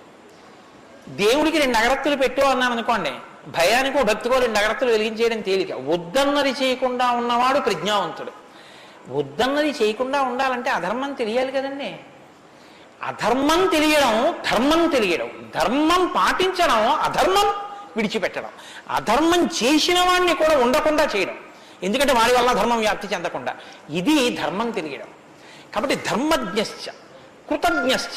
కృతజ్ఞశ్చ అంటే ఎవరో తనకు ఒక ఉపకారం చేశాడు, వాడు అదృష్టం అండి నన్ను సేవించుకున్నాడు అండం కాదు, ఎంత మహానుభావుడండి, నిజంగా నాకు ఎంత ఉపకారం చేశారండి, ఎంత ఉపకారం చేశారండి అని తలుచుకు పొంగిపోగలిగినటువంటి మనసు ఉండడం.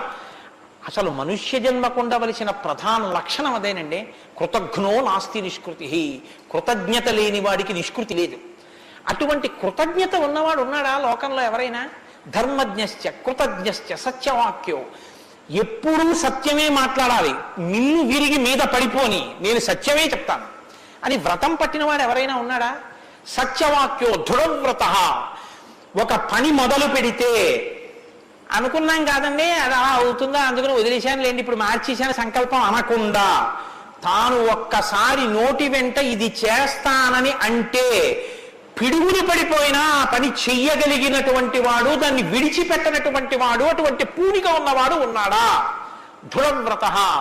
కాబట్టి కోన్వస్మిన్ సాంప్రదం లోకే గుణవాన్ కస్య వీర్యవాన్ ధర్మజ్ఞశ్చ కృతజ్ఞశ్చ సత్యవాక్యో దృఢవ్రత చారిత్రేణ చకోయుక్త. ఆయన ప్రవర్తనని చూస్తే ఇంకా మీరు వేదం చదవక్కర్లేదు. వేదం చదవక్కర్లేదంటే చదవద్దని కాదు నా ఉద్దేశం. ఆయన ప్రవర్తన చూస్తే ఆయన ఏది చేశారో అదే వేదం చెప్పింది అని గుర్తు. అటువంటి ప్రవర్తన ఉన్నవాడు ఉన్నాడా? పడుకున్నా, లేచినా, మాట్లాడినా, కూర్చున్నా, నించున్నా, నడిచినా, ఏం చేస్తున్నా ధర్మానికి అనుగుణంగా ప్రవర్తించగలిగినటువంటి నడవడిగలిగినటువంటి వాడు లోకంలో ఉన్నాడా? చారిత్రేణ చకోయుక్త సర్వభూతేషు కోహిత.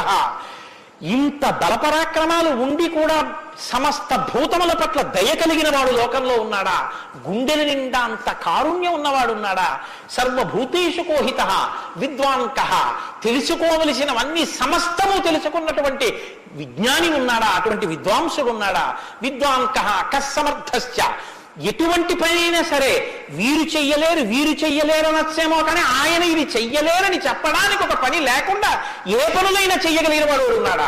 కస్సమర్థశ్చ కశ్చైక ప్రియదర్శన. ఎప్పుడు మీరు చూసినా చూడాలనిపించేట్టుగా ఉండేవాడు ఉన్నాడా? ఆయన యుద్ధం చేస్తుంటే వింటినారి లాగుతున్నాడు, అందం. ఆయన అడవిలో నడుస్తున్నాడు, అందం. ఆయన కిరీటం పెట్టుకున్నాడు, అందం. ఆయన పాదపీఠం మీద పాదం పెట్టాడు, అందం. ఆయన జిల్లేడు పాలు పోసుకుని జటాజూటం కట్టుకున్నాడు, అందం. ఆయన ఏమీ లేదు, నారచీర కట్టుకుని కోదండం పట్టుకున్నాడు, అందం. ఆయనకి కోపం వచ్చి కన్నులు ఎర్రబారాయి, అందం. ఆయన బాలరాముడిగా పిలక పెట్టుకుని వెడుతున్నాడు, అందం. సీతమ్మతో మాట్లాడుతున్నాడు, అందం. నిద్రపోతున్నాడు, అందం. అసలు ఏమి చూసినా అందం. అబ్బా ఇప్పుడు అంత బాగుంటాడండి, ఆ తర్వాత బాగుంటాడండి, కొంచెం అలంకారం చేసుకుంటాడు, బాగుంటుంది అనడానికి ఏమైనా ఉంటుందా? ఎప్పుడు నువ్వు చూసినా అలాగే చూడాలనిపించేటట్టుగా ఉండేవాడు ఎవరైనా ఉన్నాడా? కశ్చైక ప్రియదర్శన. ఎంత పెద్ద మాట అండి. నిద్రపోతుంటే చూసావు, ఆహా నిద్రపోతుంటే చూడాలండి ఆయన సౌందర్యం. ఆ మాట ఎవరికన్నా ఉంటుందండి లోకంలో? ఏమన్నా ఆయన నిద్రపోతుంటే ఎంత బాగుంటారండి అంటారా? ఏమన్నా ఆయన నిద్ర లేచి ఒళ్ళు విల్చుకుంటుంటే చూడాలండి ఆయన అందం ఎవరికైనా ఉందా? ఆయన యుద్ధం చేస్తుంటే చూడాలండి అందం ఎవరికైనా ఉంటుందా? ఎంతటి అందగాడు రామో. ఆయన పుంసామోహన రూపాయ పుణ్య శ్లోకాయ మంగళం. ఆడవాళ్ళు మోహించడం కాదు, పురుషులు మోహించారు ఆయన్ని. అంతటి అందగాడు. కొన్ని కోట్ల మంది కంఠాలు కోసేశాడంతే రామావతారంలో. నెత్తుటిని ఏర్లు పాడించాడు, అయినా అందం. ఈ భుజాలు అందం, గడ్డం అందం, చెక్కిళ్ళు అందం. ఆ ఆజానబాహు వరవింద దళాయతాక్షం. ఆ కళ్ళందం, ఆ కనుబొమలందం, ఆ ముక్కందం, ఆ మూచందం, ఆ గడ్డం అందం, ఆ కంఠం అందం, అన్నీ అందం. అందమే రాముడు, రాముడే అందం, రాముడే అభిరాముడు. అటువంటి వాడు ఉన్నాడా? కశ్చైక ప్రియదర్శన ఆత్మవాంకో. గొప్ప ధైర్యవంతుడు ఉన్నాడు ఆ లోకంలో. ధైర్యవంతుడు అంటే మీరు బాగా జ్ఞాపకం పెట్టుకోండి. ధైర్యవంతుడు అన్న మాటకు అర్థం ఏంటో తెలుసా అండి? భయం లేనివాడు అని కాదు. ధైర్యము అన్న మాటకి ఇంకో అర్థం కూడా ఉంది. ధైర్యము అంటే తాను ఏ పని మీద బయలుదేరాడో ఆ పనికి అనుగుణమైనటువంటి సంభారములను మాత్రమే దగ్గరుంచుకుని ఆ పని మీద మాత్రమే దృష్టి పెట్టి ఆ పనిని పాడు చేసేటటువంటి ఏ ఇతర ఆకర్షణీయమైనటువంటి వ్యవహారమైన త్రోసి రాజని విడిచిపెట్టగలిగినటువంటి పూనిక ఉన్నవాడు ఉన్నాడా? నేను ఏకపత్ని వ్రతం చేస్తానన్నాడు, భార్యని రావణాసురుడు ఎత్తుకుపోయాడు, చాలా మంది వచ్చి మీద పడ్డారు. మా నాన్నగారు దక్షిణ నాయకుడు, మా వంశంలో చాలా మంది దక్షిణ నాయకులు, మా ఆవిడ దగ్గర లేదు కదండి అని ఏమైనా పొరపాటు పడ్డాడా? తాను ఏది అన్నారో రామో దీర్ణాభిభాషతే, 2 మాటలు నాకు రావమ్మా అన్నాడు అంతే. లోకంలో అవతార పరిసమాప్తి వరకు అంతే. అలా ఉండగలిగిన వాడు ఉన్నాడా? ఆత్మవాంకో జితక్రోధో. కోపాన్ని గెలిచిన వాడు ఉన్నాడా? కోపాన్ని గెలవడం ఏమిటండి? అది ఏమైనా ఎదురుగుండా వచ్చి నిలబడుతుందా క్రోధం?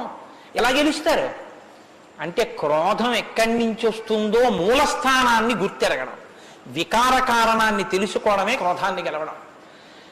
అంటే మీరు చూడండి, నాకండి ఎంత కోపం వచ్చేసిందో అంటాడు. ఎంత కోపం వచ్చేసిందో ఎక్కడి నుంచి వచ్చింది?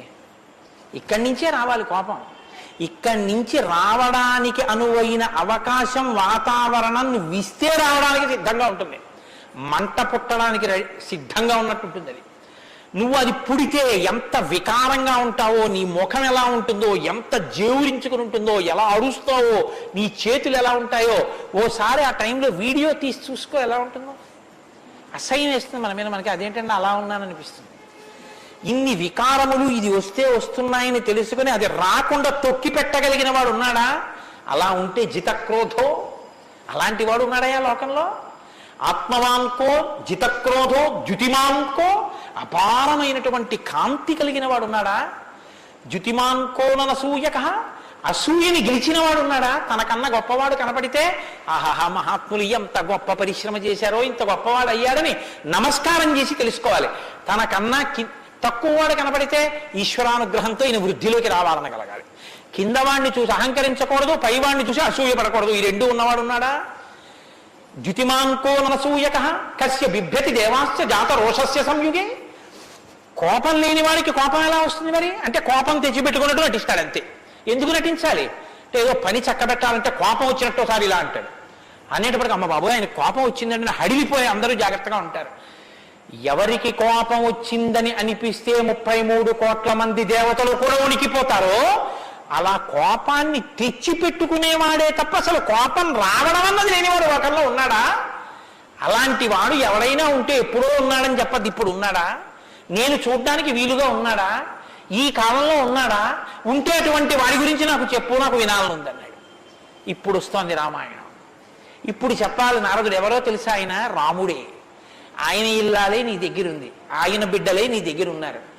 వాల్మీకి మహర్షి ఆయనే అయోధ్యాధిపతి, ఆయనే రామచంద్ర ప్రభువు అని చెప్తే వాల్మీకి పొంగిపోవాలి కదండి. రామాయణ ఆవిర్భావం జరుగుతోందన్నమాట.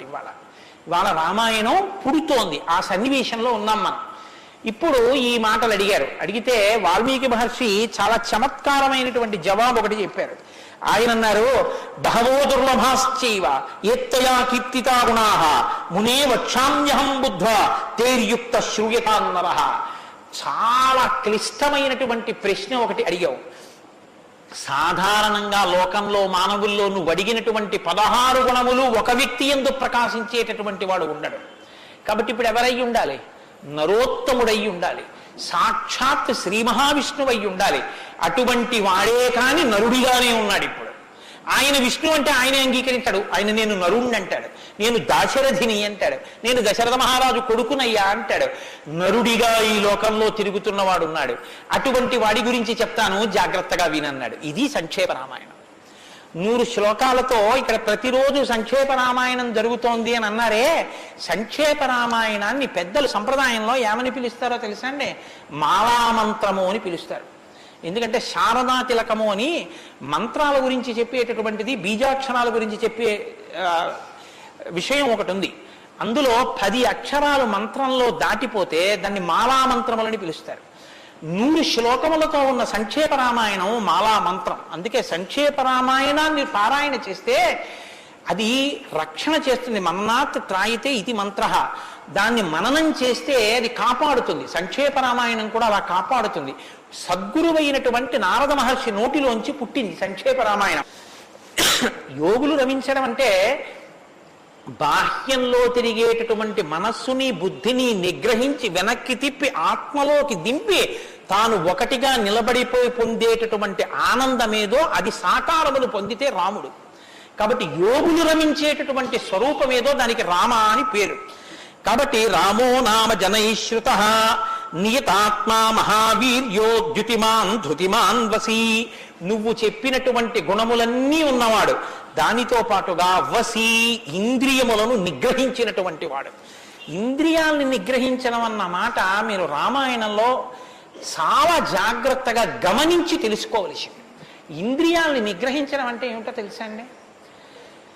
మనసు దేన్ని చూస్తే, దేన్ని వింటే కదిలిపోతుందో, ప్రశాంతంగా ఉన్నది అలజడిని పొందుతుందో దాన్ని చూడకుండా, దాన్ని వినకుండా బలవంతంగా నిగ్రహించడం ఎటువంటిదో తెలుసా అండి? ఒక త్రాచుపాము అలా వెళ్ళిపోతుంది. గభాల్ని ఇలా చూశాడు, అయ్య బాబోయ్ త్రాచుపాము పెద్ద గెంతు గెంతాడు.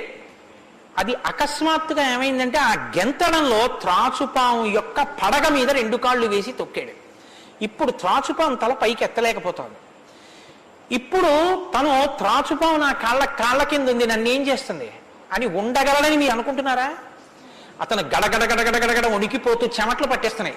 ఎందుకంటే నేను త్రాచుపాము మీద ఉన్నాను, అది తోక కదుపుతోంది, తోకతో కాళ్ళు చుడుతోంది. ఈ కంగారులో ఏం చేస్తాడంటే త్రాచుపాము మీద తాను నిలబడి ఉండగా ఇక త్రాచుపాము తనను ఏం చెయ్యలేదన్న స్థితిలో ఉన్నా ఎప్పుడో ఒకప్పుడు తమస్మ మీద కాలు తీసేస్తాడు, కంగారు పడిపోయి తీసేస్తాడు. ఎప్పుడో అప్పుడు కాలు తీయడం కోసమే పాము చూస్తుంటుంది, కాటు వేసేసి పుట్టలో వెళ్ళిపోతుంది, లేకపోతే ఎక్కడికో అక్కడికి వెళ్ళిపోతుంది. రావణుడు చేసే తపస్సు, రావణుని యొక్క ఇంద్రియ నిగ్రహం అటువంటివి. బలవంతంగా అణిచి పెడతాడు. అవకాశం రాగానే అది ఒక్కసారి జడలు విప్పి ప్రళయతాండవం చేసి రావణుణ్ణి పడగొడుతుంది. మండోదరి చెప్పింది ఈ మాట, నా సొంతం కాదు. రాముడు అలా కాదు, విచారణ చేసి ఉంటాడు. అర్థమనర్థం భావయనిత్యం అంటారు శంకరాచార్యులు వారు. నారీస్తన భరణాభీదేశం దృష్ట్యా మాగా మోహావేశం ఏతత్ మాంసవసాది వికారం మనసి విచింత్య వారం వారం అంటారు. మనసు దేని చేత కదిలిపోతోందో దాని యథార్థ స్వరూపాన్ని బాగా విచారణ చేస్తారు. విచారణ చేసి ఈ పాటి దానిక నా ఒంట్లో ఉన్నటువంటి శక్తిని అంతటినీ ఖర్చు చేసేస్తున్నాను అని మనసుని మరల్చే ప్రయత్నం చేసి ఆ వస్తువు తన కళ్ళ ముందు కనపడినా ఇంకా ఆయన మనసు చెక్కు చెదరదు, ఆ స్థితిని పొందుతాడు. ఇది శంకరాచార్యులు వారు నేర్పుతారు లోకానికి. గురువు చెప్పే మాట అంటే అలా ఉంటుంది. ఆయన ఎంత చమత్కారంగా అన్నారో చూడండి. నారీస్తన భరణాభీదేశం దృష్ట్యామోగా మోహావేశం. ఎందుకంత వెర్రెక్కిపోతున్నావు? యవ్వనం ఒంట్లో ఉండి ఓపికన్న కాలంలో నీ శరీరం కన్నా స్త్రీ శరీరంలో రెండే వికారాలు ఉన్నాయి. శరీరపు ఊర్ధ్వభాగంలో 2 చోట్ల మాంసపు ముద్దలు పైకి పొటమరించాయి. శరీర అధోభాగంలో మాంసము కొంత లోపలికి వెళ్ళి ఉంది. ఈ 2 వికారాల కోసం నీ శరీరంలో ఉన్న సమస్త శక్తిని నశింప చేసుకున్నావు. ఇదా నీకు నరజన్మ ప్రయోజనం? మనసి విచింతీయ వారం వారం, దీన్ని బాగా ఆలోచించు అన్నది. ఇది పట్టుకుందనుకోండి, కంటిని మనసుని కంటితో చూడడం వల్ల కదపగలిగిన మనసుకి ఇప్పుడు ఆ వస్తువు కనపడినా ఇక మనసు కదలదు. ఇది ఇంద్రియ నిగ్రహం అంటారు. ఇంద్రియాలని జయించడం అంటే అది. ఇది రాముడు. అందుకే ధృతిమాన్ వసి, అపారమైన శక్తితో ఉంటాడు, సంకల్ప శక్తితో ఉంటాడు, ఇంద్రియములను జయించిన వాడై ఉంటాడు. బుద్ధిమాన్ నీతిమాన్ వాగ్మి శ్రీమాన్ శత్రునిబర్హణ విపులాంశో మహాబాహు కంబుగ్రీవో మహాహను. నిజంగా శ్రీరామాయణాన్ని ప్రతి శ్లోకం ప్రతి మాట వ్యాఖ్యానం చేస్తే 42 రోజులు ఏమిటండి? నేను రిటైర్ అయిపోయే వరకు చెప్పినా శ్రీరామాయణం అయ్యేదేం కాదు, కానీ ఏదో 42 రోజుల్లో పూర్తి చేశాను అనిపించుకోవడం అంతే. కాబట్టి బుద్ధిమాన్ నీతిమాన్ వాగ్మి, అన్ని విద్యలు తెలుసున్నవాడు, శ్రీమాన్ ఐశ్వర్యం ఉన్నవాడు, శత్రు నిబర్హణ శత్రువులను నిగ్రహించగలిగిన వాడు, విపులాంశో ఎత్తైన మూపున్నవాడు, మహాబాహు బలిశిర బాహువులున్నవాడు, కంబుగ్రీవో శంఖం వంటి కంఠం ఉన్నవాడు, మహాహను చెక్కిళ్ల పైభాగం చాలా ఉన్నతంగా ఉన్నటువంటి వాడు. అటువంటి మహానుభావుడు ఈ లోకంలోనే ఉన్నాడు. ప్రజాపతి సమశ్రీమాం ధాతారి పురుషూదన రక్షితా జీవలోకస్య ధర్మస్య పరిరక్షిత రక్షితా స్వస్య ధర్మస్య స్వజనస్య రక్షిత వేదంగతత్వజ్ఞో ధనుర్వేదే చ నిష్ఠితః. ఎంత గొప్పగా మాట్లాడారండి నారద మహర్షి. నిజంగా ప్రజాపతి సమశ్రీమాన్, ఈ ప్రపంచాన్నంతటినీ పోషించగలిగినటువంటి వాడు సాక్షాత్ శ్రీ మహావిష్ణువు. ధాతారి పునిషూదన, శత్రువులను నిగ్రహించగలిగిన వాడు. రక్షితా జీవలోకస్య, ఈ లోకాలన్నింటినీ రక్షించగలిగిన వాడు. ధర్మస్య పరిరక్షిత, ధర్మాన్ని రక్షించేటటువంటి వాడు. ధర్మాన్ని రక్షిస్తాడు కాబట్టి అధర్మాన్ని నిగ్రహిస్తాడు కూడా. ధర్మస్య పరిరక్షిత రక్షిత స్వస్య ధర్మస్య, తన ధర్మాన్ని తాను రక్షించుకుంటాడు.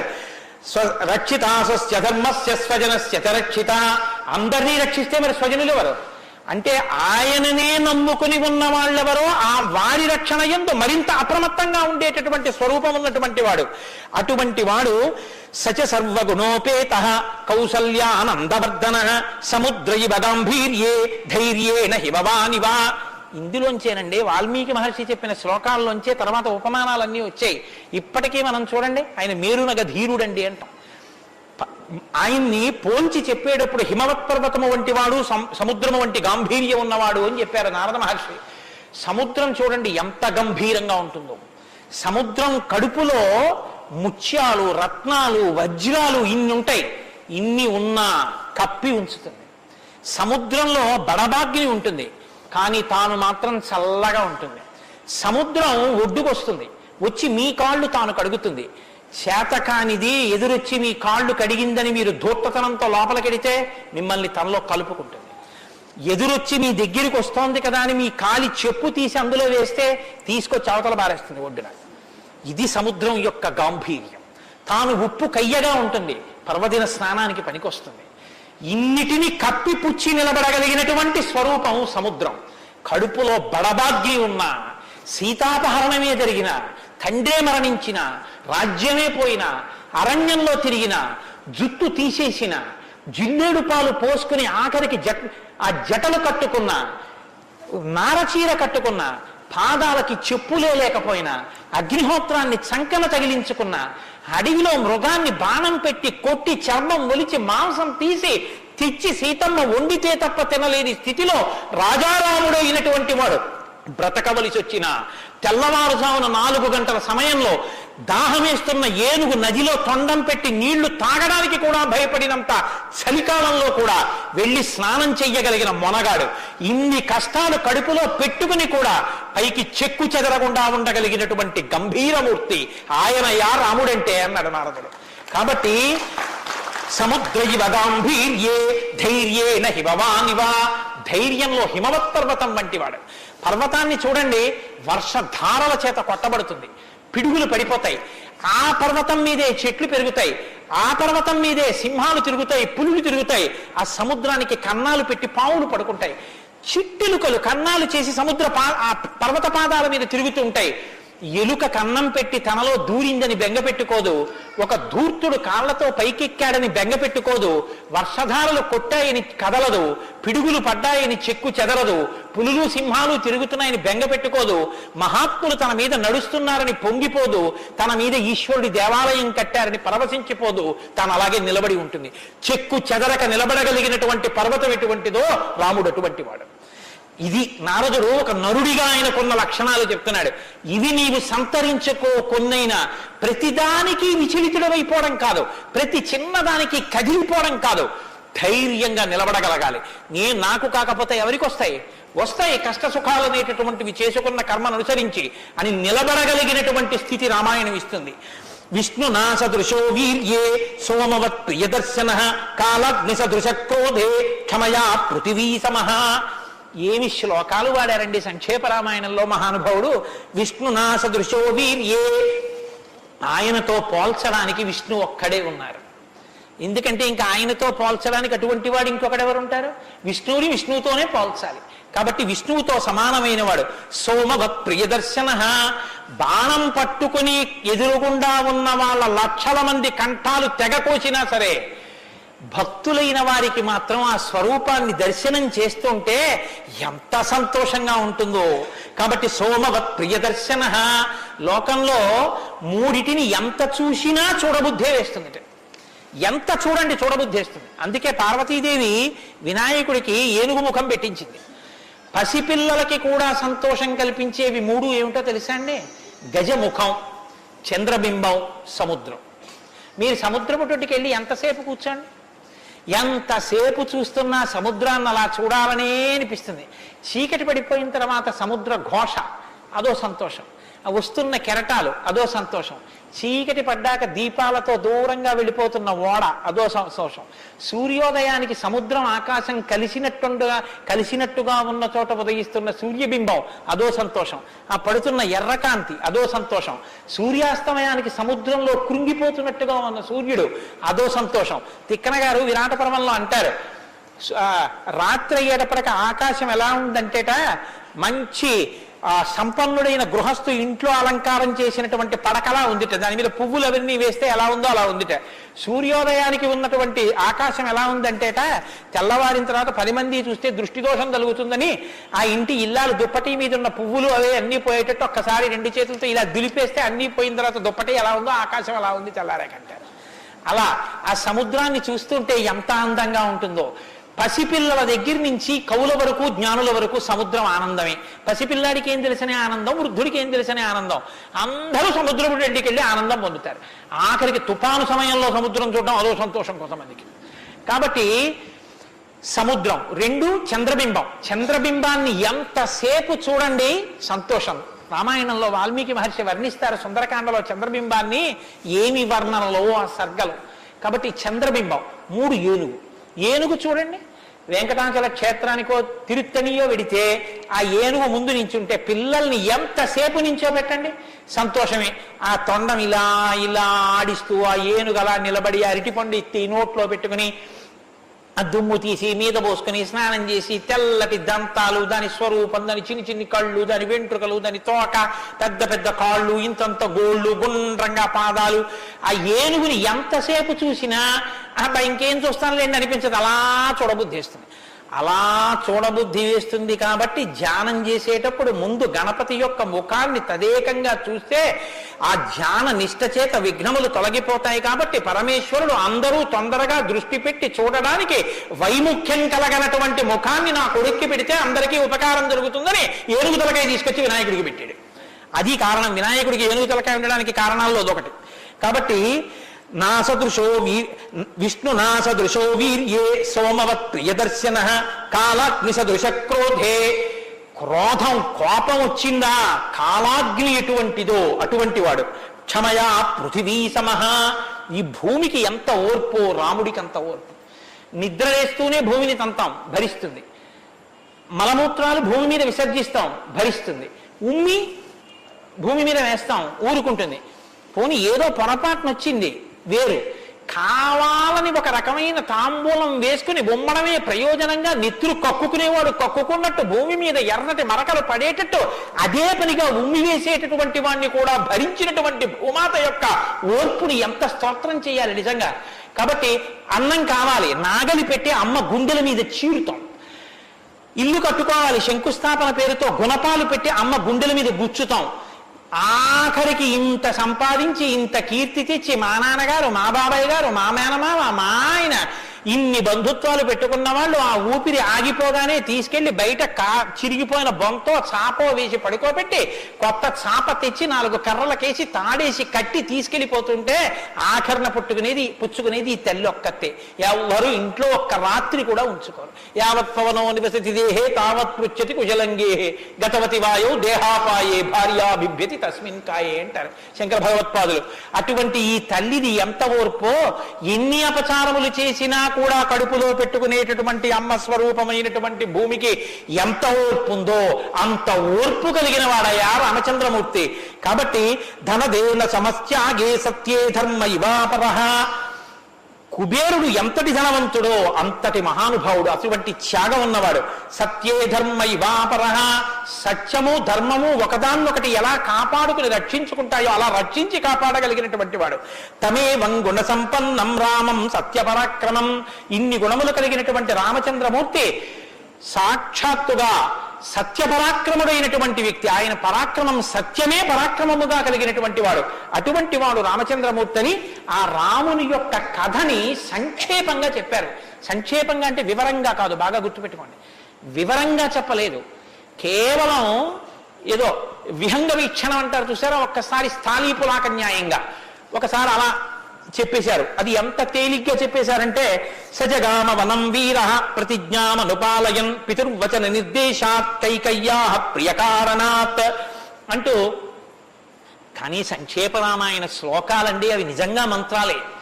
దశరథ మహారాజు గారు లేక లేక లేక లేక సంతానం కలగలేదని బెంగ పెట్టుకుని అశ్వమేధయాగం చేసి పాపాన్ని పోగొట్టుకుని పుత్రకామేష్టి చేస్తే యజ్ఞపురుషుడు ఆవిర్భవించి ప్రసాదాన్ని ఇస్తే ఆ పాయసాన్ని అనురూపలైనటువంటి తన భార్యలు స్వీకరిస్తే పెద్ద భార్య అయినటువంటి కౌసల్యాదేవి యొక్క గర్భాన్ని జనించినటువంటి సాక్షాత్ విష్ణుస్వరూపుడైన ధర్మాత్ముడైన రామచంద్రమూర్తి పినతల్లి అయిన కైకమ్మ 14 సంవత్సరములు అరణ్యవాసం చేసి రాజ్యాభిషేకాన్ని విడిచిపెట్టుకోవాలి రామచంద్రమూర్తిని 2 వరములు రాత్రికి రాత్రి దశరథ మహారాజు గారిని అడ్డుపెట్టి నిగ్రహిస్తే తండ్రిని సత్యవాక్యమునందు నిలబెట్టడం కోసమని రామచంద్రమూర్తి రాజ్యాన్ని పరిత్యజించి నారవస్త్రాలు కట్టుకుని చెప్పులు కూడా విడిచిపెట్టి మహానుభావుడు అరణ్యానికి బయలుదేరి వెళ్ళిపోతున్నారు.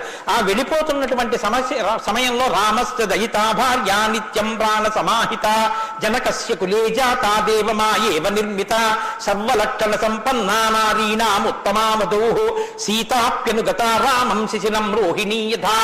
సాక్షాత్తుగా దేవమాయయే లోకంలో ఉన్న సౌందర్యమంతా రాశీభూతమై ఒక స్త్రీ రూపంలో వచ్చిందా అన్నంతగా కనపడేటటువంటి సీతమ్మ తల్లి, జనక మహారాజు గారి యొక్క పుత్రి, అయోనిజ అయినటువంటి తల్లి, స్త్రీలలో ఉత్తమమైనటువంటి రత్నంగా చెప్పబడినటువంటి తల్లి, సర్వలక్షణ సంపన్న అయినటువంటి సీతమ్మ చంద్రుణ్ణి రోహిణి ఎలా అనుసరిస్తుందో అలా కష్టసుఖాల్లో నీతో కలిసి ఉంటాను తప్ప నేను అంతఃపురంలో ఉండను అని చెప్పి రామచంద్రమూర్తితో కలిసి అరణ్యవాసానికి బయలుదేరింది.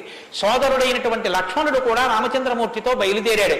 ముగ్గురు అరణ్యవాసం చేస్తున్నటువంటి సమయంలో చిత్రకూట పర్వతం మీద ఉండగా తనకి రాజ్యం కావాలని భరతుడు కోరకపోయినా తల్లి వరం చేత రాజ్యాన్ని పొందడానికి అర్హుడైన భరతుడు మేనమావ గారి ఇంటి నుంచి తిరిగి వచ్చేసరికి దశరథ మహారాజు గారు ప్రాణాలు విడిచిపెడితే నాకు ఈ రాజ్యం వద్దని భరతుడు శత్రుఘ్నుడితో వశిష్ఠుడితో తల్లులతో కలిసి చిత్రకూట పర్వతం దగ్గరికి వెళ్ళి, అన్నా రామా నాకొద్దు, ఈ రాజ్యం నువ్వే తీసేసుకోమని ఎంత నిగ్రహించినా ధర్మాత్ముడు సత్యవాక్య పరిపాలకుడైనటువంటి రామచంద్రమూర్తి నా తండ్రిని సత్యంలో నిలబెట్టడం కోసం నేను ఈ వనవాసానికి వచ్చాను తప్ప నాకు ఈ రాజ్యం అక్కర్లేదని స్వీకరించడం మానేసి తన పాదుకలను తీసుకెళ్లి భరతుడికి ఇస్తే భరతుడు పాదుకలను పట్టుకుని నందిగ్రామానికి వచ్చి సింహాసనం మీద పెట్టి రాజ్యం చేస్తుంటే మహానుభావుడు చిత్రకూట పర్వతం మీదే ఉన్నట్టయితే వచ్చినటువంటి తల్లులు సోదరులైనటువంటి భరత శత్రుఘ్నులు జ్ఞాపకానికి వస్తారని చిత్రకూటాన్ని విడిచిపెట్టి దండకారణ్యంలో ప్రవేశించి ఉన్నటువంటి సమయంలో అక్కడ ఉన్నటువంటి రాక్షసులలో ఒకటి అయినటువంటి శూర్పణక వచ్చి రామచంద్రమూర్తి యొక్క తమ్ముడైన లక్ష్మణుడు, లేదా సంక్షేప రామాయణం ప్రకారం రాముడితో లక్ష్మణుడు చేసిన పని రాముడు చేసినట్టే,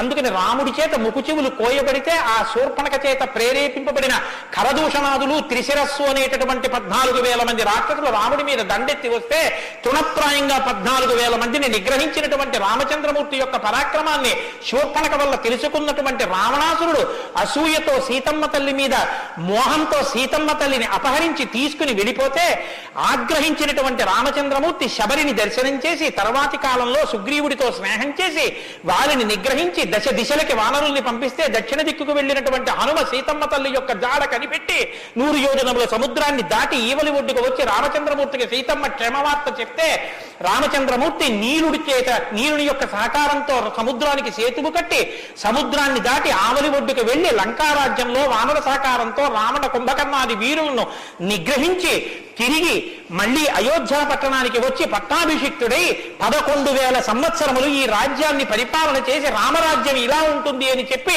లోకానికి చాటి చెప్పిన వాడయ్యా రామచంద్రమూర్తి అంటే సంక్షేప రామాయణాన్ని కథారూపంగా శ్లోకరూపంగా నారద మహర్షి వాల్మీకి మహర్షిగా ఉపదేశం చేశారు.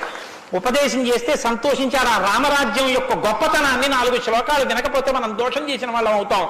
ప్రహృష్టముదితో లోకస్తుష్ట పుష్ట సుధార్మిక నిరామయో హ్యరోగస్యా దుర్భిక్ష భయవర్జిత న పుత్రమరణం కించిత్ ద్రక్షంతి పురుషః క్వచిత్ నార్యాశ్చా విధవా నిత్యం భవిష్యంతి పతివ్రతాః న చాగ్నిభయం కించిత్ ఆప్సుమజ్జంతి జంతవః న మాతజం భయం కించిత్ నాపిజ్వర కృతం తథా న చాపిక్షుద్భయం తత్ర న తస్కర భయం తథా నగరాణి చ రాష్ట్రాణి ధనధాన్యయుతాని చ నిత్యం ప్రముదితాః సర్వే యథా కృతయుగే తథా అశ్వమేధశతైర్రిష్ట తథా బహుసువర్ణకైః.